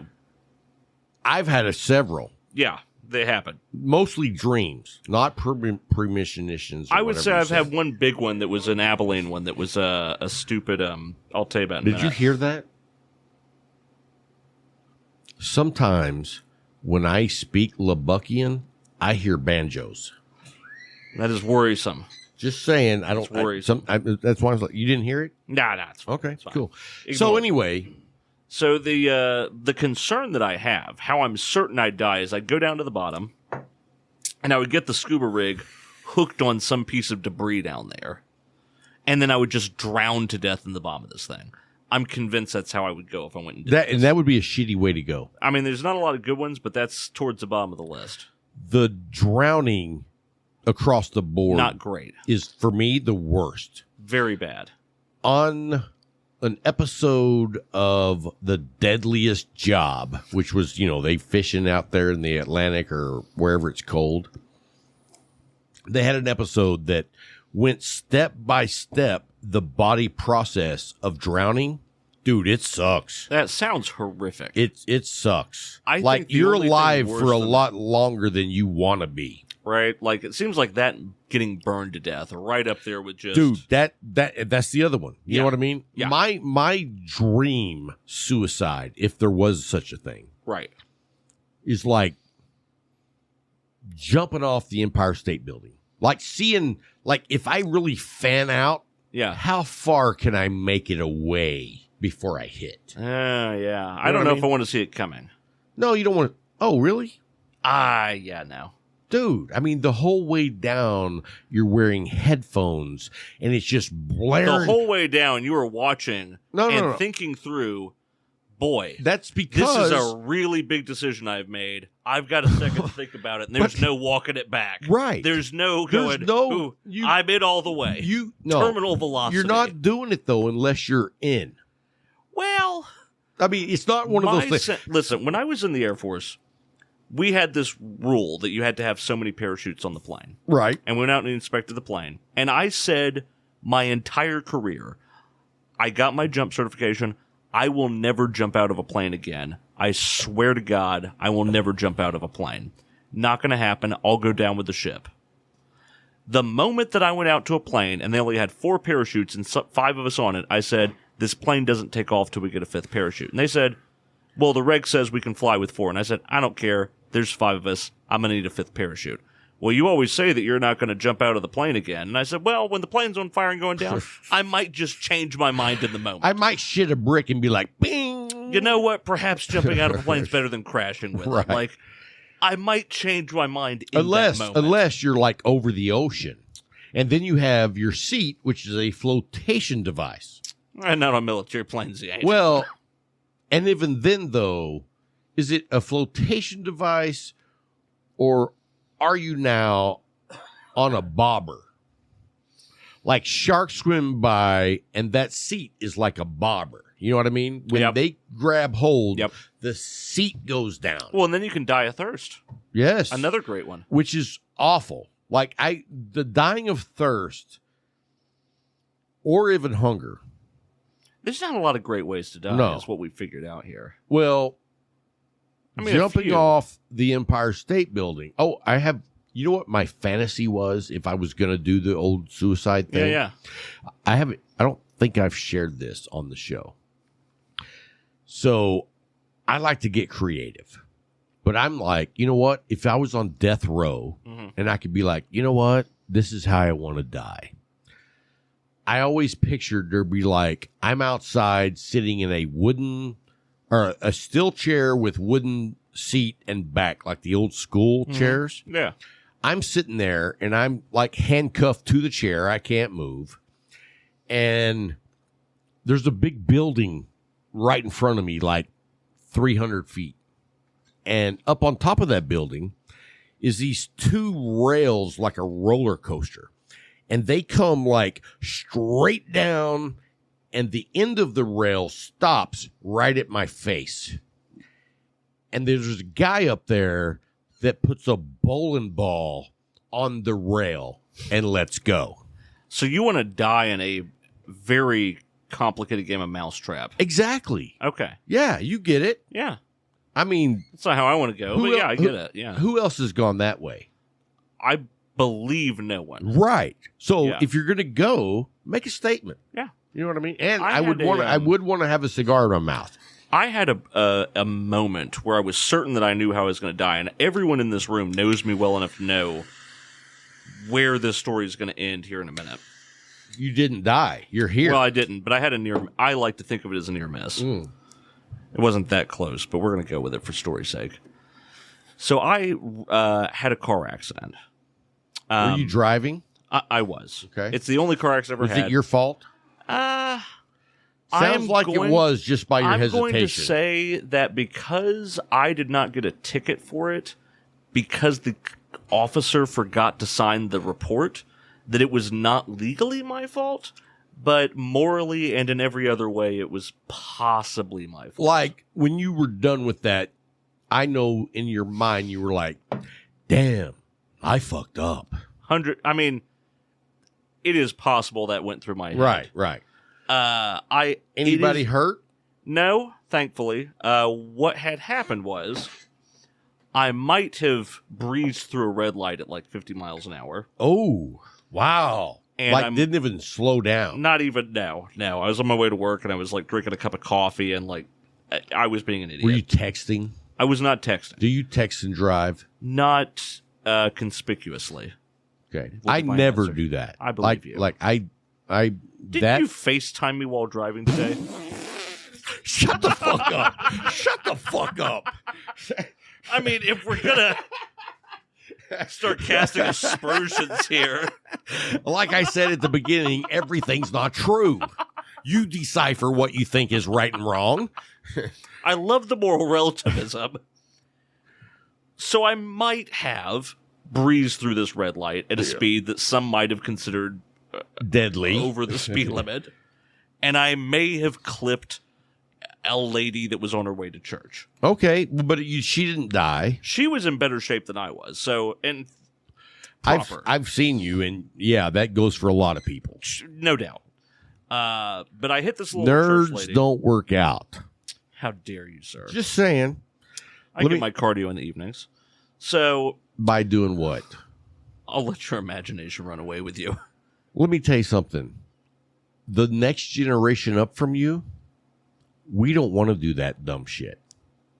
You know what I mean? We don't want to work out. There's a few people in our age brackets that do, and that's because they haven't lived a full life, and they're trying to live longer and adapt with the younger people because they think extending their life makes it better. That's not true. That is not true. I'm not going to a nursing home. Yeah. So, anyway, I may have hit this lady. My car went face first into like this 2-foot abutment. Totally wrecked my car. What kind of car were you driving? It was my Nissan Altima. Okay. At the time. What year you think it was? 2002? No, I can tell you it was an 09. Oh, okay. Yeah. And so I slashed my arm open. It had this huge, like, blood just pouring down my arm. Airbags deployed, arm hair burned off. Huge, like, bruises. I can't hear anything. I go pouring out of the car. And this little lady, I barely clipped her. Okay. Was she good looking? No, she was like 70. I didn't ask how old she was. Okay, no. Larry's like, and? Sorry, Larry. Go Not ahead. to my taste. Gotcha. Perhaps for you. Right. So she gets out just fine, and I'm screaming at her because I can't hear anything because the airbag's deployed. And I'm like, you need to sit down. Get on the ground. Sit down. And I got blood like everywhere. It was a huge mess. Did she sit down? Well, she kept saying, well, are you sure you're all right? I'm like, I'm obviously fine. You're old. You need to sit down. If you would have whipped out a sidearm and said, I said get the fuck down, that would have been badass. That would have been, but I was running. You probably would have went to jail. Yeah, but I mean, I felt like I was. She would have been like, poop. Yeah. So anyway, cop shows up, everything, blah blah blah. He didn't sign the thing, so I ended up not getting a ticket. But yeah, I may have hit a lady. You know, I don't know if you know this. Did you know Bryant was a cop? I did not know that. So, and he said, yeah, in a certain year, whatever that was, because I don't listen to much of what he says, but I do remember he said this: we quit writing tickets. We don't do reports on wrecks. It's on you and your insurance company to handle that. Is that a thing? That's how it is. Brian, is that a thing? In Abilene, that's figures. Yeah. So, I mean, when you see a wreck, the cops show up, they're like, hey, pull it over there so nobody else will run into you, and have a great weekend. So the whole point of this is I didn't have my car. My car was totaled. Okay. What kind? 2009 Altima. Yep, that's right. So a friend of mine... Black or white? It was dark blue. Okay. Nerd. Yeah, whatever. So... I'm borrowing this truck from a friend of mine, and it's a, 91 Chevy, giant green truck with the silver stripe. Now, it wasn't a diesel, but, I mean, it was... I mean, as long as we're putting a nerd in a redneck's vehicle, should have been a diesel. Should have been. So, this truck was problematic for a lot of reasons, and as someone who likes cars, this bothered me a lot. Because... first off, the brakes were like having a couple of sponges attached to the wheels. I mean, there was no sense of... you could step on the brakes, and about an hour later, you would glide to a stop. The AC, and it was summertime when this happened, was like having an old man cough on you. Not a great vehicle. Yeah, you know, and especially in Texas. Yeah. If you don't have solid AC, Debbie does Dallas type AC. Yes. You are... bad shape. Yeah. Not good. So I've got this truck. I got the windows rolled down at all times. I've got this thing for a month while they're trying to sort out my car situation and the fact that there was not a signed report and all this other stuff. And so I've got this truck for way longer than I want. But it's a vehicle that gets me from point A to point B. Right. At the time... were you in the Air Force then? No, I was civilian. I think I was working at Blue Cross at the time. Gotcha. So I had a habit at the time of carrying a pocket knife. But the pocket knife I carried was the stupidest pocket knife in the world. It was this Fairbarns Applegate 5.5 inch. Was it like one of these? No, way bigger. Oh. It was a 5.5 inch blade. That's what she said. Yeah. And it was this big... it was one of my knives from the Air Force. And so I had this knife on me. Comes in important later. So I stopped at the liquor store on a Friday night because I'm like, I need to get a bottle of bourbon. What liquor store did you go to? This was the Pinkies on North First. Okay, out that way. Yeah, 80 on 80, yeah. I've been having a lot of good luck out there. Well, that's good. Yeah. These days I hit the Philos down by... that I also get good luck there. Yeah. The Pinkies on 14th, never get good luck. It always sucks. Yeah, it does. Agreed.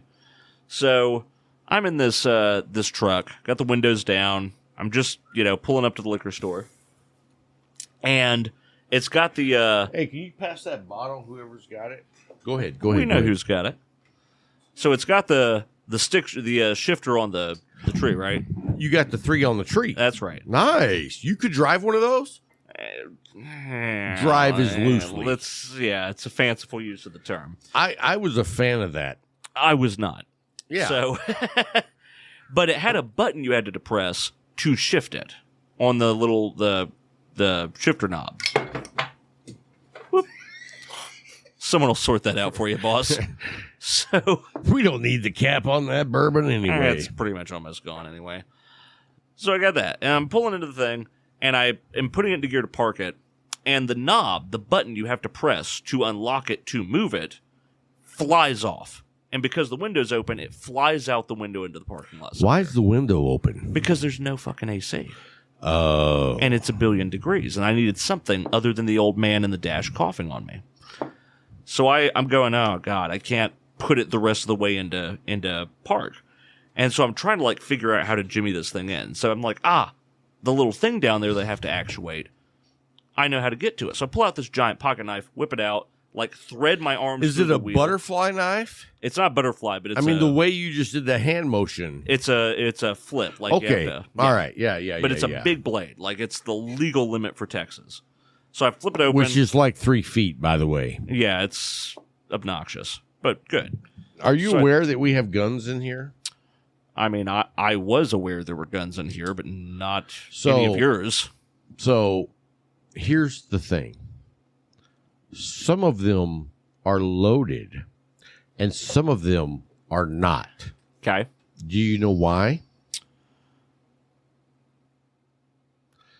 All right, let me tell you. Yeah, please do. So, like, all the guns in here that's closer to your reach do not have bullets. Good to know. All the guns I have closest to me have bullets. Okay. So, that's why. Good to know. Yeah.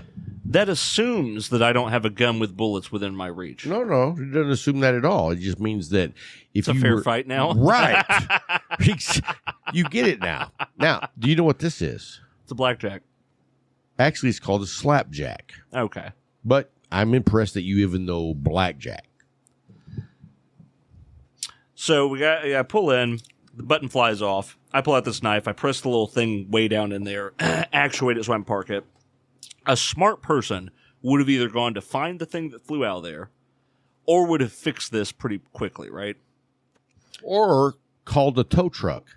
Be like, hey, I can't fix it. Yep, I didn't do any of those. I went in and got my whiskey, and then I think I actually was going to the Leaf. So I leave, go to the Leaf. I have to use the knife to switch gears. So I'm doing this janky stuff where I'm you're actually having to switch use gears. that to change. Yes. Wow. And it's so unsafe because my hands are like in here and I'm doing this and it's a stupid thing. So I finally, like 2 weeks go by of me doing this. 2 weeks. I don't fix this. I just keep a big knife on me and just figure it out. Because, and the more you did it, the better you got at it. And the better you got, I don't need to fix it. The less of a problem it was. Right. And I'm lazy. So this worked. My concern became, I was going up to the Leaf one night when it was on the second location, the V2, the North Second. Right. Third. Right. Now, we'll get to that. Go ahead. Sorry. So I'm driving up there from my house, and a cop pulls in behind me. And I instantly have a panic because I can see the future exactly how it's going to lay out. This cop's going to light me up for something because I get pulled over a fair bit. That does not surprise me. It should not. And I do as well. But you know what my vision is? Every time I see the red and blues, my vision is, have a nice day, officer. And that's how it always works. Fair enough. So what I'm saying is quit projecting that on yourself. Fair enough. The problem in this situation was that he's going to pull me over. Okay. Bryant, you were a cop for a while. You tell me if I'm wrong here, how this is going to go. He lights me up. I pull off to the side. I have to stand on the brake to stop the car, right? Because of the brakes? Well, because the brakes suck, one, but two, I now have a choice to make. If I want to put the car in park, I've got to pull out a big-ass knife. And I've got to monkey with it in the dash. Yeah, you know what I'm saying. You're like, yeah, officer. This is totally legit. This is legit. It's fine. So then, if I pull out this knife and he walks up and sees me monkeying with a big knife, he's going to shoot me. Possibly, yes. Very likely. Highly probable. Well, I mean, let's not go highly likable. You are white. Yeah, I mean, yeah, but also Abilene's scrawny white guy at the time with a knife. Like, there's I don't know. It's a little, I mean, you it's do a little not, methed up. You don't look like a meth guy. You've got the jowls, and then Well, this was 10 years ago. I know, but still, you know what? I was you. actually walking around downtown Abilene. You know how they do like one summer night where it's a car show? Yeah. I went and walked around looking at all the cars, smoking a cigar. Like you do. And when I got to the end, I'm like going back to the Leaf. Mm-hmm. And as I'm going across South or North 2nd and Cypress, there's a dude who was in part of the car show. He's got like a 83 Chevy short bed that is beautiful. And these two cops come up, and the taller cop is like, "Hey, you need to move your truck. It's in the middle of the intersection." And the guy's like, "I don't know if you know, but we were doing a car show, and that's where they told me to park." And he's like, "The car show's over. I don't care. Get it moved now." And he was being a dick. And I'm walking by, and I'm like, you know what? This cop is abuse of power, like belittling this guy, telling him what to do. And I don't appreciate that. I'm all for our rights. So what I did was mind your own fucking business. And I just walked back to the Leaf because I was like, that could be a situation where I like, hey man, the dude was in the car show, chill out. Yeah, you're going to jail. You know what I mean? Yeah. Because when it comes right down to it, we do live in a police state. When you get right down to it. So, Alan Turner. Taxation theft. So, but you got to think about it. So I can pull out the knife and try and jimmy the car into park, right? Cop walks up, sees that, freaks out, plugs me. That's one option. He's not going to be happy about it, no matter what. I think Bryant can agree with me on that one. Yeah, you don't need to be like handling a knife when I'm walking up to the side of the car. Absolutely. The other problem is that if I'm standing on the brake while he walks up to the car, he's going to see the brake lights and be like, so this asshole's about to try and bolt. He's going to try and like do something to me and then make a run for it. It's going to be the cops thinking. Right? So I'm still going to pull my gun. Yeah. And then I have to utter words that I don't believe another human being has ever said in the English or any other language. And I want to blow you like a Chinaman. No. Oh. That's surely been said. I would have to look at this officer and say, because he's going to walk up, hand on the gun, be like, hey, you need to put the car in park right now and, you know, whatever. And I'm going to go, I'm sorry, officer, I need to pull out a large combat knife to put the car in park. And he's going to say, don't you touch a knife. And I'm going to say, I got to pull out a knife to put the car in park. I'm fixing to roll. Yeah. He's going to say, you need to put the car in park and keep your hands where I can see him. I'm going to say, officer, I really need to pull out this knife. You touch a knife, I'm going to plug you. And da-da-da-da. And then Jordan gets shot. Then, and y'all know me for years, then what comes out in the post-mortem of all this when they, go to when fucking they dissect your asshole. Right. When they decide to start investigating, they go to Larry and they're like, so Larry, what can you tell us about Jordan? Oh, he was a really nice guy, but kind of had a problem with authority. True. 100% what he says. They're going to give you, hey, Rob, what did you think about Jordan? He was kind of a dick, but he was a good guy, but now, since I'm here, let's just say they say that. Mm-hmm. My answer is, dude always seemed like a terrorist to me. So I don't know what he did, but I do know he's Palestinian. And he liked to wear a lot of vests. So, I'm not going to say I don't like you. Sure. But when you present the facts it's a damning set of events. Right. I mean, a hospital blew Then- up. You were in the neighborhood. Then you go to my house and discover like all of my guns and my knives and all of that other sort of stuff. And that makes me feel better. Well, then it's just like Jordan is not only dead, but then like posthumously shamed in the media as planning on plugging a cop or something. So Gotcha. And, This- and when it comes right down to it, to be honest, you support the blue. yeah, if you're not messing with I me, mean, sure, you why like not? Bobby. Yeah, Bobby. I Dude. mean, he's never worked a real job a day in his life, but we love Bobby. I love Bob because, like, I can ask him, like, questions about cop shit. I taught Bobby how to shoot. Uh-huh. He used to suck, and he still may not be that great. Hard to say. But What, you're a gun guy, I am. apparently. I'm a gun guy. been known to. What is your sidearm of choice? And I'm not going to give you any situations, just in general. You know what I mean? So, like, my everyday carry, which I feel like you should have a warrant to ask me this on a recorded situation. well, if you don't want to answer, you don't have to. But I will answer I will for the clarify sake that. of- I will answer. Okay. My typical day-to-day, what it's been for 10 years now, is a Springfield SDS in 45. I like it. I like it a lot. So, Mine is a 70 series government issue Colt 45 ACP 1911. okay, how often do you carry that? Pretty regular. On your person? Yeah. Frequently. Yeah.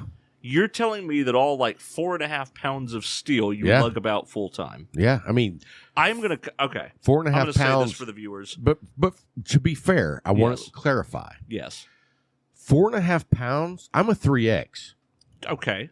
4.5 pounds ain't shit. Okay. And I Okay. love the way that pistol feels in my hand. Oh, it's a I phen- love it's a the 1911. recoil. It's perfect. It's It's the way God intended a gun to work. right. But And it's I'm a- old. I'm old. Well, I'm no- old school. No one's arguing that. Okay. There's not a person here saying you're young. Larry says true. But I'm going to call you on this the next time that I see you. I'll be like, all right, Where's throw it down your at? piece. Let's see what you got. And if Anytime. you don't have that on me, I'm going to. Anytime. Oh, yeah. Okay. Anytime. Okay. Because so many people. Now, wait, so many wait. people Just to like be to say they carry a Colt full size government 1911, and then you like call them out in the wild on. And they're like, oh yeah, well it was my back was kind of twitching today, so I didn't. let me tell you this: 90% of my collection, or whatever you would call it, is from 1979 and before. That's fair. I'm an old school type gun guy. I love revolvers. I also carry a Smith & Wesson 2.5-inch snub nose 44 mag. Okay. And it's a toss-up of which one of those I want to carry because both of them are phenomenal firearms. Like if I'm going out, not that I do this a lot because you have to get up a lot earlier than I like to do. Now, I don't And- go out a lot either. But like if I'm going out like hunting or whatever, and I say that I don't go hunting a lot. But I was if I going to get, say, what is it that you're hunting if you're like, Elmer Fudd? I don't know. My friends drag me hunting. Are you They manage hunting to- wabbit? Yeah, wabbit. No, like my friends will go out and shoot boar or occasionally deer, but I'm too lazy to clean a deer, so I won't have any of that. I don't mind cleaning a deer, but I'm not going to clean a hog. You know what I who mean? would? Just leave it out for a there's cat. lots Well, of yeah, I people know, like, that you can get some back straps killed and all a that. 20-pound hog, and they're like, I'm going to take a lot of that home. And I'm like, I'm just going to let it go. Yeah. Let's see if it brings in a mountain lion. I'll get that. Have you seen mountain lions in this area? I have had a very near miss with a mountain lion. And here in Abilene? well, not in or Abilene. in It the was- it was- region? yeah, within a few hours of here, yeah. Oh, in a Yeah. few hours. I'll tell you this. You know where Kirby Lake is? Oh, yeah. The Graywater Lake. Well, they have actually made like a hiking trail out there. And it's actually really nice. Okay. And it cuts through, the mesquite trees, and it's like zigzagging and up and down, and it's not bad. Yeah, okay. I was actually impressed. And when we get down to the end point where you like basically make a U-turn, but then you come up a little bit different. Mm-hmm. There's a very low water holding tank down there, like a pond. Yeah. I don't know what you call tanks, but that's what growing up. Yeah, in I've the been here country. long enough. I've heard the term. Okay. And there was a mountain lion cub getting a drink down there, and I was like, yeah, we need to get the fuck out of here. Right. And so we start walking, we're going back, and probably about 80 yards in front of us, I see the mama cat go across the path, and I'm like, holy shit, I need to start carrying out here. That is crazy. See, I live down not far from Kirby. I live on the other side, but I'm Well, down there. I can promise you there's mountain lions over there. And I would have not thought that in a million years. I wouldn't either. And not only did I see them, I've talked to other people who have seen them at the same places, because there's nobody out there in this particular region unless you're on that trail.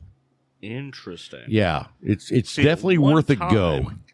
You didn't need there was no, like, mountain lions were considered like a pest creature, I think. And I'm probably going to tell you butcher the wrong this. facts. Yeah.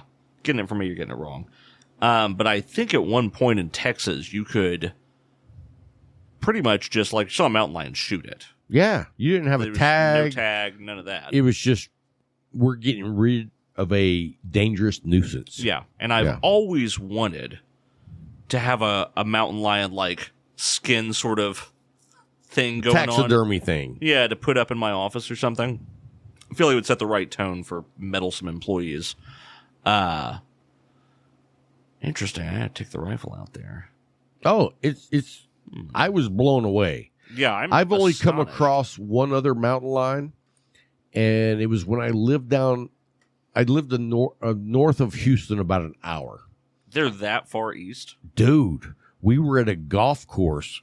It was actually the Sam Houston State College PCA training course, and great course. But there was a place where, like, there was a pond or, like, creek that ran in front of the green, and there was no water in it, and my buddy hit his ball into there. So he's down there. We're looking all over for his ball, and so we don't see it, and I'm like, dude, maybe you hit it over here. And I walk like 50 yards to the south, and all of a sudden I hear him say, fuck. And I look over, and he's frozen. And there is a huge mountain lion that was laying in one of those, like, barely, like, muddy beds, but it was cool in the summer. And, dude, when that thing ran out of there, I was like, that thing is huge. It's not a pussycat. Right. It would, like, tear you the fuck up. Yeah, the only mountain lion encounter I've had was again, it was me being an idiot. How most things in my life happened to me. Sure. So I was at a friend's house. This is way back. I was in the Air Force at the time. And he convinced me to go to his parents' house that was kind of northwest of here to go on a hunting weekend. And his parents lived way out in the middle of nowhere. Huge plot of land. And I wasn't... Like, I think I'd just gotten back from a trip to Afghanistan. And so I had my scout rifle. Vacation? yeah. It was a little, weekend getaway. You know how it is. I love the desert and the, improvised explosives. Women. Yes. All that TNA, toes and ankles. But if you can find a camel toe. You'll find plenty. Okay. So... we're there, and he had my rifle, and we were going out, and he was, like, big into stalking, and so we were, like, trying to, like, hunt stuff Like on real foot. hunting. Like real hunting. Like, that's how I believe you should hunt, and Yeah. if you don't hunt that way, I'm not interested. I'm not knocking you for sitting in a blind and feeding them, Yeah. but that's what you want to do. I have no interest in that. Right. Well, I'm not much of a hunter anyway, but I went with him. We're doing this thing, went out, all this. We get back, it's his parents' place. They're like, it's another little bit till dinner's ready, and I'm like, okay. They didn't know that I smoked. And so I need a cigarette. Out on the field, not going to light up because, doing enough damage as it is. So I was like, hey, I'm going to just take a walk to sort of this ravine that's down here. I'm going to hop down there. I'm going to have a smoke so your parents don't know I'm smoking. Because I, for some reason, cared about that at the time. Right. And so I left my rifle. I took off I had my thigh sling just using while I was out there running about. Took that off, get my smokes, walk out there. I'm like, I'm just going to walk out, make a phone call, whatever. Hop, I'm heading out to this ravine, light up. There's a cow patty. Note that, walk around it, drop down the ravine, walking down the ravine, having my cigarette in peace. And it's just sort of twilight. And I get to the end of where kind of like I turn around and I start to head back. And probably 20 or 30 yards out from me, in the ravine, is a mountain lion. Big? I don't know what the scale on mountain lions is, but big enough that if we got in a slap fight, it was going to win. Like, what a bobcat is. It was a lot bigger than a bobcat. Right. Yes. That's what freaks you out is Yes. I've seen some bobcat that would near the record, but a mountain lion is But on I'm a not whole. saying- Like my brother shot a bobcat probably 3 years ago. It was freaking huge.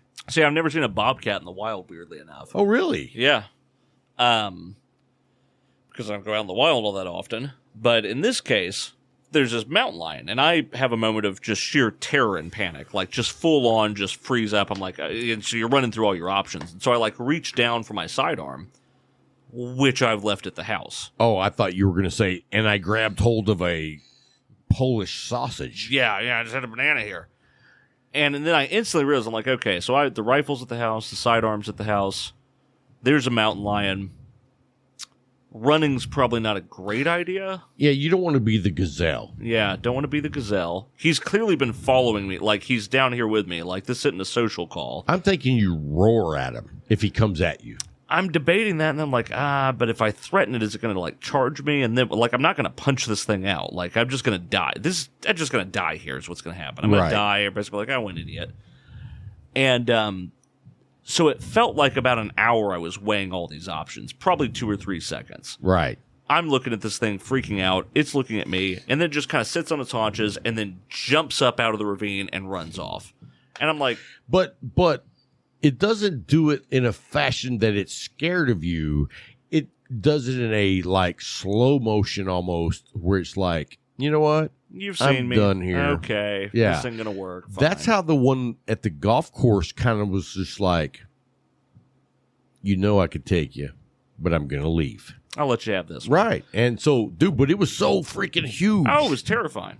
And so I am shaking on my way back, and I'm trying to watch the top of this ravine to make sure it doesn't jump down like I could do anything about it. Right, because you don't know that is it still stalking me. Right. I get to the top of where I came out. The cow patty, there is a paw print in the middle of it. So this cat Doesn't been know how to go following me. around the cow patties.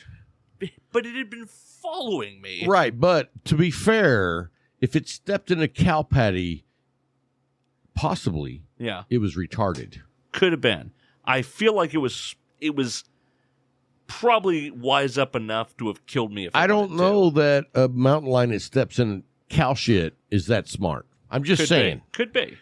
So I get back to the house and everybody's like, "Oh, how was your walk?" And I'm like, "Oh, it was super great. I'm just gonna put my sidearm back on again, and we're just gonna keep this on us. Let's shut the door to the front. Let's just shut all these doors up. We don't need any windows open. Let's bar that." And where Can we was bar this? it? This was up in around Dickens, Texas. Oh, so down by the coast. No. This is No. Between Northwest. Amarillo and Abilene and Lubbock. It's more- yeah, right out in Abilene, the Lubbock. middle of nowhere. in the middle of nowhere. Yeah. I've been up there. Okay, Childress area. maybe I don't know where Childress is at. It's in the same area. Yeah, I believe that. So, what were you doing up there? I mean, you knew people that lived Yeah, up my there? friend's parents lived up there and had a big ranch. That's where only- the 4-6's ranch is, up in Is that it? area. Yeah. Okay, They just sold it. I did not know that. I don't know how many hundreds of thousands of acres that was the 4-6 ranch, but the grandkids, all of them except one, wanted to sell. It's time to cash in. Mm-hmm. Give me what's mine. Yeah, And there was one girl that was like, I want to keep it. And they were like, well, then you can buy our part. And of course, she didn't have the money. So it came down between two entities. One was, I'm sure you've heard of the television show Yellowstone. Mm-hmm. So the producer, director, or whatever the hell he is, he bought the 4.6s.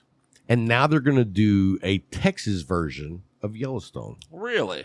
Yeah. And the cool thing is, and why the people of the ranch were so happy, is because they're not just going to shut down the ranch and film there. All the cowboys get to keep their job and keep doing whatever it is that they do. And then whenever they film, hey, we need an extra. Well, all right. Well, that worked out pretty well. Yeah. And the other place wanted to shut it all down. And so they were pretty tickled pink that that guy won the bid. And I think he paid a lot. Yeah, I can see that. The Wagoners is the name of the people who own the 4.6s for who knows how long. Okay. But anyway, it's not that far from here. I have a friend that's actually going to drill oil on that ranch.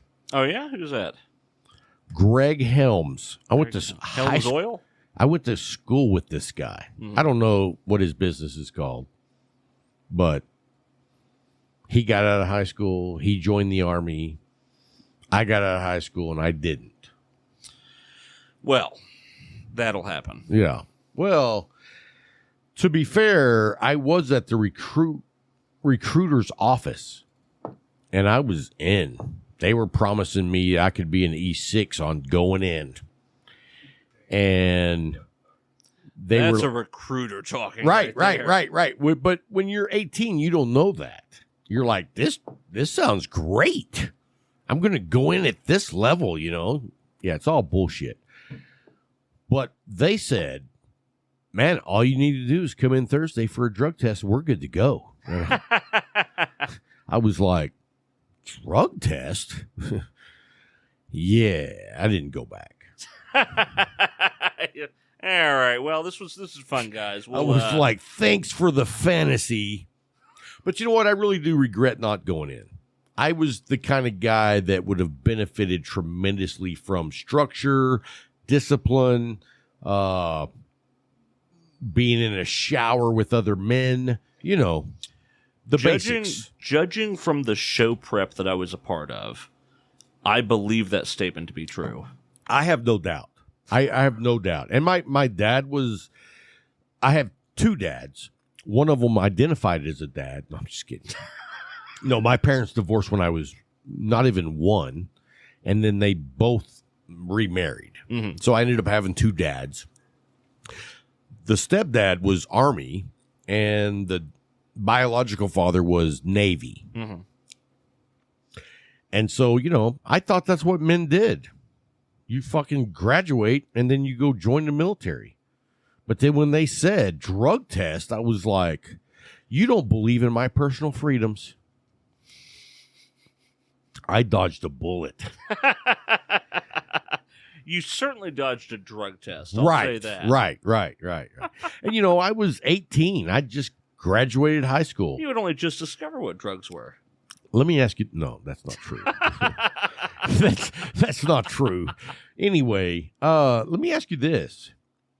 Like, what kind of grades did you have in high school? Oh, I was terrible. I was a mediocre student at best. Were you really? Oh, yeah. Dude, that surprises me. No, I was terrible. I would have thought you would have been like straight A's. No. History and English, I had that pretty well in the bag. Anything that involved any kind of math, I graduated senior year physics on a plea bargain. I mean, I did the same. No joke. I did the same, but it was English. Okay. I was okay at English. Like most people, after they talk to me for a while, they understand that. Oh yeah, I buy it. So my senior year, I was told by the vice principal, and I was like on very good terms with this guy because I had been in his office a lot.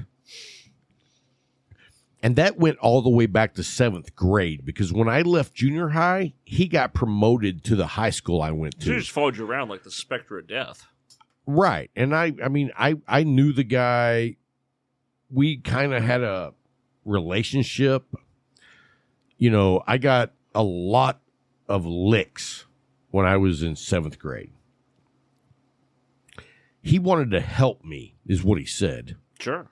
I think he wanted to spank me. I think he had like some kind of, you know. When you said a lot of licks, like I was wondering where you were going with that. Yeah. But anyway, he told me, you know, the problem is you don't turn in your homework. We've opened your locker. We found your homework, but you don't turn it in. And I was like, yeah, you know, and I don't know if you know this, but I'm like hyper ADHD. Yeah, I can see that. Yeah. I mean, everybody knew, but, you know, back in my day, we didn't really diagnose that shit. Yeah, you're just a fidgety kid. Yeah, it was something that you would outgrow. Yeah. And so, anyway, I didn't turn in my homework, and the principal or the vice principal said, you know what, here's what we're going to do. And I was a football player, so that gave me a little, you know, leeway. Mm. And he said, I'm going to go by all of your classes and talk to the teacher every day. And if you don't turn in an assignment, I'm going to bring you back to my office and you get licks. After 3 weeks of getting licks every single day, he was like, I don't know what to do, man. I don't know what to do here. You like your BDSM. You like getting your spanking. Yeah. And I was like, dude, you can beat me to the ground every day. I don't give a shit. I was that type of kid. You know what I mean? Yeah.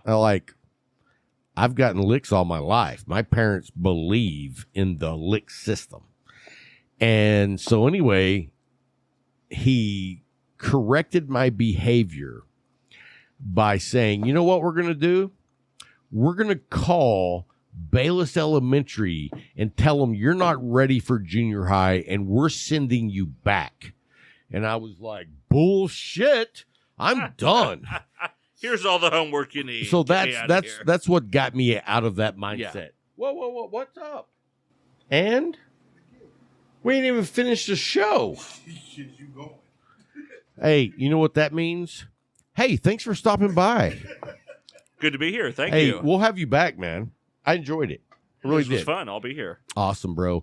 Well, hey, man, that is Driscle. And so we will have him back on the show. I think he's got an interesting brain, but right now we're bringing back the Pick Six with me and Bryant. So don't go anywhere. We'll be right back after a quick break.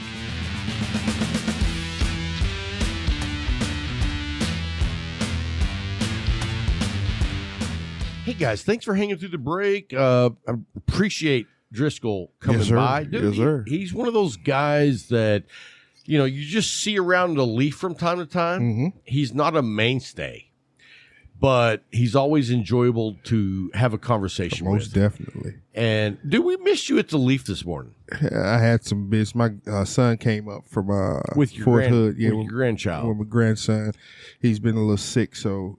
Yeah, he got RSV, then it went from RSV to an ear infection, so he's going through everything right now, so. Better your son than me. I've been there, done that. And I don't want to do it again. And he's a single parent. He has his son 100%. So it's like, it's something new for him. And he, you know, I was a single parent for a while with my son. And, you know, he came up there. He just had a lot of questions of what needed to be done. And I was like, man, it's just, you treat him like you've been treated. You got to be there. Yeah. No, you don't whip him. Tyson, I beat that RSV out of you. Tyson is 6 months old. He better not be whooping him in front of me. That's his name, Tyson. Yeah, Tyson. Where did that name come from? Is that? No, my son Taurus wanted to name him Junior. All right. But the mother of the child, she's like, no. They argued up until the birth. And he said, well, they came together with Tyson, and it's Tysen, not SON. So not like the chicken. No, and not like the boxer. Fighter. Yeah. Gotcha. Yeah. Okay, cool. So, but he wears that name well because he is a fighter. So it's like, you should have put the O instead of the E, bro, because he's a fighter, man. I mean, that's how I would go. Oh, yeah. You know what I mean? Oh, yeah. But he's getting better, so that's the thing that, you know, we all thankful for. How old is he now? 6 months. Wow, 6 that's months. so young, dude. 6 months. And my biological. Is he a big kid? No, he's Or average? He's average. He's Okay. average. And my biological Alana, she's 10 months. She'll be a year old in March, man. It's wild. That'll be a year coming March. I'm like, wow. And to look at her and see the things she's doing, I'm like, yeah, she'll be a year in a minute. My nephew and his wife, it's Mason, and he has a daughter, and she is just like a ball of fireworks. I mean, she's awesome. They do all these badass pictures. Yeah. And when you see her, you're just like, that's a happy kid. Yeah. You know what I mean? Yeah, and that's what you want is a happy kid. Right. And I mean, when you look it through, because I don't know if you have this, but like we have, you know, what is it on the TV? Look at that. Somebody's calling me again. They think that I'm still working. Nah, not going to happen. Oh, that's Tim Rickman. Tim, we're taping. So anyway, yeah, it's just like when you see that happy baby. Oh, most definitely. It's like, even though I'm not around that baby very often, it's joy. It is. You know what I mean? It because is. when you see a bundle of joy, that has like zero concept of how shitty the world is. Come on with it. It's Come like, on. Tell the truth. Tell the truth. When I hold those children, I rub their head because I saw once this old black man said, you can suck the youth out of them.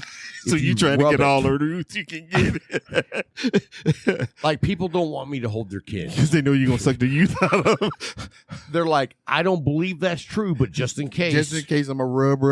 Hey, ain't nothing wrong with it. But it was beautiful this morning, man. Just having them wake up in the house, you know, and hearing that baby, you know. Oh, yeah, that talk. And I'm sitting there like, yeah, what? What he did? What? And everybody laughing. I'm like, nah. What did he do? If he touch you out, and I'm just like, I need that, man. I really need it today. I needed that. So I just spent my time with my grandson this morning. I don't have any grandkids yet. Knock on wood. Yeah. Let's keep it that way for a long time, because I feel like I'm still raising my kids. I got you. You know what I mean? Even though they're 20 and 22, Luke's birthday is day after tomorrow. Okay. It's the 11th. Okay. 10th. Mm-hmm. Sorry. Wow. 10th. And I'm like, you know what? Happy birthday, Luke. Yeah, thanks. And so he's actually in Plano at a tournament. Okay.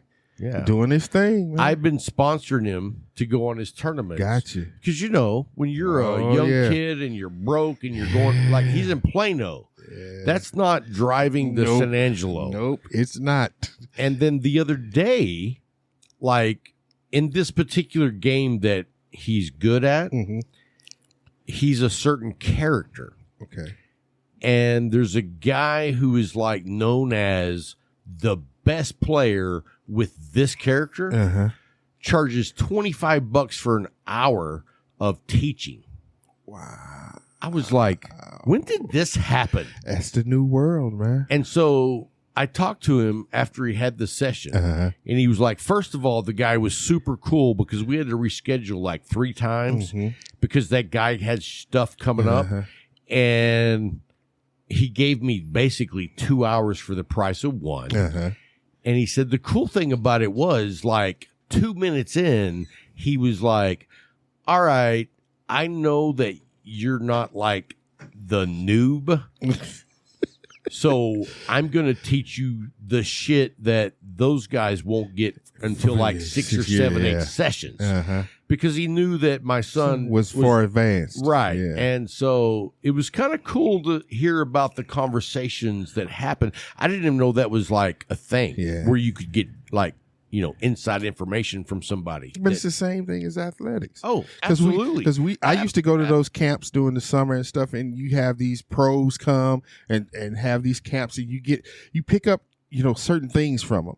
And sometimes, because I sent Brian to a camp, and they had a guy from the Rams, a guy from the Falcons, and it was 2 guys from the Cowboys. The 2 guys from the Cowboys, and I have to give props to this, they were actually working with the kids. They were working with them. The guy from the Rams, he took it as just because it was his camp. He took it as a promotion thing. Right. And I was pissed off because I spent some money on this. You know what I'm saying? Yeah, because that guy you're talking about, he's like, I'm just here to make sure everything goes good. Yeah, but he wasn't as popular as the other 3. But you have techniques yes, that is valuable to these kids. And they need those. Right. That's what I'm paying you to do. Right.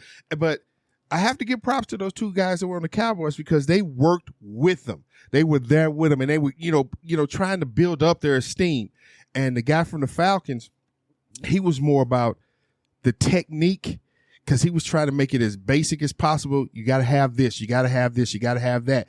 And I was like, that's great. But then you get over to the dude whose name was on the camp, and all he wanted to do was take pictures with everybody. I'm like, I ain't paying for no pictures, partner. I'm paying for my son to get some training. I could Photoshop my son in a picture all with day you. long. All day long. Right. I don't need that. Well, he doesn't need that. So I understand totally what you're talking about. No, he's looking for the bottle. And Larry, like, there it is. It's a different thing. And today's sports is translating from the field, like you said, to the videos. And esports. I think we are on the very beginning of the cusp of esports. Oh, yes. Yes. When my son told me he is getting a scholarship to go do video games. You're like, what? No, I'm on LinkedIn for Cigar Talk because I find a lot of cigar manufacturers on there and I talk to them and get information. But I was like, you know what? I'm going to do some searches on esports. Dude, it's huge. Wow. It's huge. Wow. Like, I met so many people through LinkedIn that's involved in esports in one way or the other. There's careers in that you would never even think of. Yeah. And it's like, when did this happen? We got old, bro. Right. Well, yeah, we're not getting. We're past that. There. We were the beginning of the video game age, and it has surpassed us. Right. And whenever my son told me what he wanted to do, I was like, just get a job. My thing was, I could have never gave my parents that spiel. Oh, no. My mother, my dad he retired from the Army. He was with the post office until he retired. He looked at me like, you gonna do what? Nah, bruh. You gonna sign this application? You coming to take this test? You working at the post office with me? Nah, man. I'm like, wow. Well, let me tell you this. I was having a conversation with a coworker of long ago. We are in different positions in the company that my regular job is. But I used to be in his position. And we've been friends for a long time. And I said to him, I talked to him the other day, it had been a while, and I was like, man, how's your kids? And he was like, yeah, my son's in college at, I don't remember where. But I was like, what's he doing? What's he going for? Chemical engineering. I'm like, what made him decide to do that? Because, that's somebody who has a vision of a career. And I didn't have that when I was that age. Me neither. And so then I was like, hey, so what's your daughter doing? And he was like, oh, she's going to school to be a drama teacher. And I was like, oh, well, that's cool. And he was like, yeah, I guess. And I was like, hold up. Yeah. Are you projecting your expectation and what your definition of success is? Because if you are, you're discounting her happiness. Almost definitely. And that's not what we were taught back in the 70s. We were taught, if you want to be a man, you get a career. You get a job that has retirement. You have benefits. That's what success looked like to us. And I'm we like, were raised by the baby boomers, which that was the formula that they grew up on. That formula doesn't work forever. No. And I mean, I would never in a million years recommend my son go to work for the company that I work for. Me neither. Because the technology is rapidly changing. Mm-hmm. And so what I do for a living doesn't even look like what it looks like now 10 years from now. I remember when the black box came in. For the aircrafts? Mm-mm. For what you work in now, what I used to work in. And yeah. because we already knew the signal on the end had taken away one car. Right. And we realized, well, it took away one car and two jobs. Right. 2 jobs. When the black box came out, I was like, whoa, that means it's only one person now. 2. Well, yeah, 2, but you only have really. But you lose the guy up there on the head. Yes. Right. Yes. Yeah, I was the same way. And you know what? Because I had very little experience and very little time, I jumped on it. I got you. Because a lot of guys were like, I'm not doing that. And I was like, if I do that, I'll have a job. Oh, most definitely. And it's just, it's a change. In our lifetime, if you wanted to be a man, you supported your family. Oh, yes. That was Oh, yes. like my dad, my real biological dad, left a lot to be desired as a good human. Yeah. But he provided. I can ride that road. You know what I with mean? Mm-hmm. It's like, and that's what he was taught from his parents who lived in the Great Depression. Mm-hmm. You get a job, you work, and you take care of your family's Most needs. definitely. And if you're doing that, Then you're a man. good. You're a man. Right. That's what my grandfather drilled into me because he had 2 full-time jobs. And his thing was, you provide everything for your family. That's what a man does. You provide. Now, we've learned through our growth and our generation At the end, yeah, it's a little bit. we weren't smart. Yeah, there's a little bit more that needs to be added to that. Right. And with us and our growth, we've realized that what we were given and what we learned, we're providing for a generation that can go and be better. Well, I don't even know if you know this. So you know what I do for my career now. Mm-hmm. And I've been there for 20 plus years. Uh-huh. And before that, do you know what I did? Photographer. I was a photographer. Mm-hmm. And I traveled all over like 6 states. Uh-huh. And it was New Mexico, Texas, Oklahoma, Louisiana, Arkansas, and then it was like Kansas, Nebraska. You was in Missouri for a while. Missouri. Yeah. And I mean, I traveled and went all over the southern United States Gotcha. and the Midwest for this job that I really enjoyed. Yeah, got you. But that worked only because me and my wife didn't have kids. Got you. I didn't make enough money. Yes. I didn't have any benefits. You were able to just support you and her. Right. And that was it. I made literally $25,000 a year. Got you. But when it's just you and your wife You can make it. and you're living in a small town of 208, You can make it. you can make it. Yeah. And so, you know, we were getting along fine. And then my wife's like, let's have a kid. And I'm like, I got to get a real job. I got to get a real job. Well, and what I loved about the job I had as a photographer, I only worked on Fridays and Saturdays. The freedom. Right. And so, I mean, on Thursday, I was driving somewhere in that realm Uh-huh. all the way. Back home. And I got, to go work. Oh, And I was given $40 a day for per diem. back then, $40 a day would feed you. Today, No. That was for a hotel and your food. oh no. And I would stay in a room that was like 18, 19 bucks. Like, and you didn't have cell phones. No. So you couldn't Google Nope. prices for hotels. Nope. So you know what you did? You looked for the shittiest hotel in the town. That you thought could be a little bit safe, and you went there. I didn't ever think You about didn't? the safety. Dude. Yeah. As a cop, I've been through some hotels. I was like, man. Dude, I was in Sapulpa Oklahoma. Sapulpa. You know where that is? I've seen the sign like going back home. Like when you go from when it's close to Oklahoma City, but it's like in the rural areas. Okay. And the room I got in, it was like $18. Okay. Like the 4 walls in the room, there was only one wall. Wow. The other 3 walls, there was like a 8 or 10 foot hole in the sheetrock. And you could just see in the other rooms. the beams between you and the outside.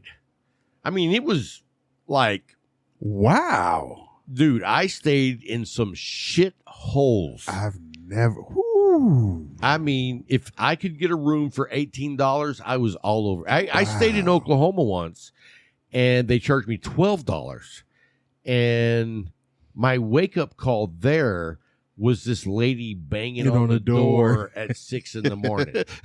Wake up! Keep going. I called her from my room phone at the front desk, and I was like, "Ma'am, my bed doesn't have any blankets." And she's like, "How many hours are you going to be here?" Wow. You was at one of them hour hotels. You know where I was? Where? I was at the Rebel Motel.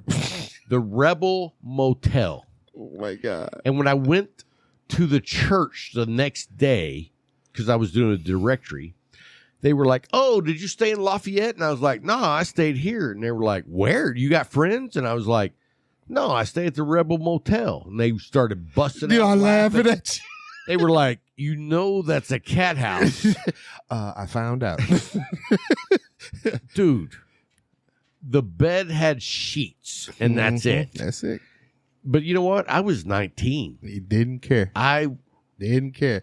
I had $22 extra. Well, you Boom. said 12, Well, so that was $28 extra. And back then, McDonald's was $5 Oh, yeah, at it the was. most. It you was. could eat good. Yes, you could. Burger King and Burger Chef. All of them. Yes. So yeah, that's how It's amazing how what our parents went through. We listened to them. We're like, wow, I could never do that. And now we're telling our kids stories. They're like, man, ain't no way in the world. Like, well, when you talk to your kids, they go. You want to hear my new question of 2022? What's that? What have you done for someone in the last 3 weeks that was less fortunate than you? Yeah. I think this is the year you need to reflect. Are you doing for other people? Yes. I'm not asking you that. I know. I'm just 'Cause I do. saying, you know what? I do to an extent, but when I ask myself that question, I could do more. I'm not trying to put laurels on myself, but What is a laurel? You know, like hot, trying to puff yourself up. Like a king's robe. In here in Abilene, when the Leaf was on 3rd Street, I had left the Leaf, and I was driving down the street, and it was cold. When I say cold, it was cold at night. And I see this gentleman walking down. He just got on a wife beater. And I'm like, man, that ain't cool. I mean, it's cold. Did he have a certain swag? No, he was just cold. He was cold. Gotcha. And he passed me, and that's when it hit me. And I looked, and I had cars behind me, so I couldn't stop, and I couldn't, turn around. So I did a block. And when I came up, he was walking up to the light where I was. I said, man, you got a jacket? He's like, no, I ain't got no jacket. I'm all right. I said, bruh, it's like in the teens. degrees. It was in the teens. Yeah. I'm like, man, here, I took the coat I had off and gave it to 2 him. days ago, it was 18 18, and here, today it was 70. And it was rough. But I took the coat I had off and gave it to him. He's like, no, man. I said, nah, bruh, it's cold out here. And you walking around in a wife beater. I've got 3 coats in the closet. Here. Right. Because you never know. I'm not thinking just about me, but one of my children or my grandchildren can be in that situation. Absolutely. And I would want somebody to do for them what I just did for this person. I wasn't looking out for me. I'm looking out for that person and prayerfully. Anyone in that situation. Yes, man. I used to go out to Kirby Lake on a regular basis, and I carried a camping chair in my car. And I would go out there and I would pull out my camping chair, light up a stick, and just enjoy the solitude of looking out over the water and enjoying a good stick. That's good. And I left there one day after that. And I mean, dude, you don't know how relaxed you are when you go do that. Yeah. It is amazing. And I was on my way back to town, and when I left Kirby Lake, I went down a road I'd never been before. Usually I'd get on the loop and go around, but I went straight. And there was a dude carrying a sign that said, "We'll work for food." But he wasn't holding it like he was trying to get money. Yeah. He was holding it like he'd already done it, had a shitty day. It was on his way back to wherever it is he calls home. Yeah. And I passed him, and I was like, it's early. I'm hungry. I'm going to ask the dude if he wants to go to lunch. Yeah.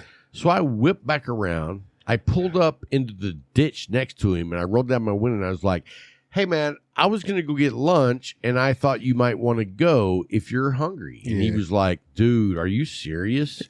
And I was like, yeah, I am. And so I don't know if you remember the Enchilada restaurant on 20th and Buffalo Gap or Sales. But it was on the east side. Yeah, I know. Enchilada Express. Yes. That was actually a good restaurant. Yeah. I don't know why they went under. I'm guessing the owner was doing a lot of blow. Yeah. But anyway, I took him there, and we ate, and I talked to him just like if it was me and you. Yes. We had a great conversation, and I found out that he was definitely not a worthless piece of shit. Yes. He was a good dude, down on his luck. And I actually talked to, because he said he was looking for work. Mm-hmm. The waitress comes over, and I'm like, hey, are y'all hiring? And they're like, yeah. And I'm like, all right, he probably would like to have a application. Yeah. And he was like, dude, they're not going to hire me. And I was like, why? And he was like, I got a record. And I was like, did you do your time? And he's like, yeah. And I was like, well, then they should hire you. Yeah. And so anyway, he didn't get a job. But anyway, when we left there, I took him to the Stripes convenience store over off Buffalo Gap in the Loop on the north side of the I know loop. what you're talking about.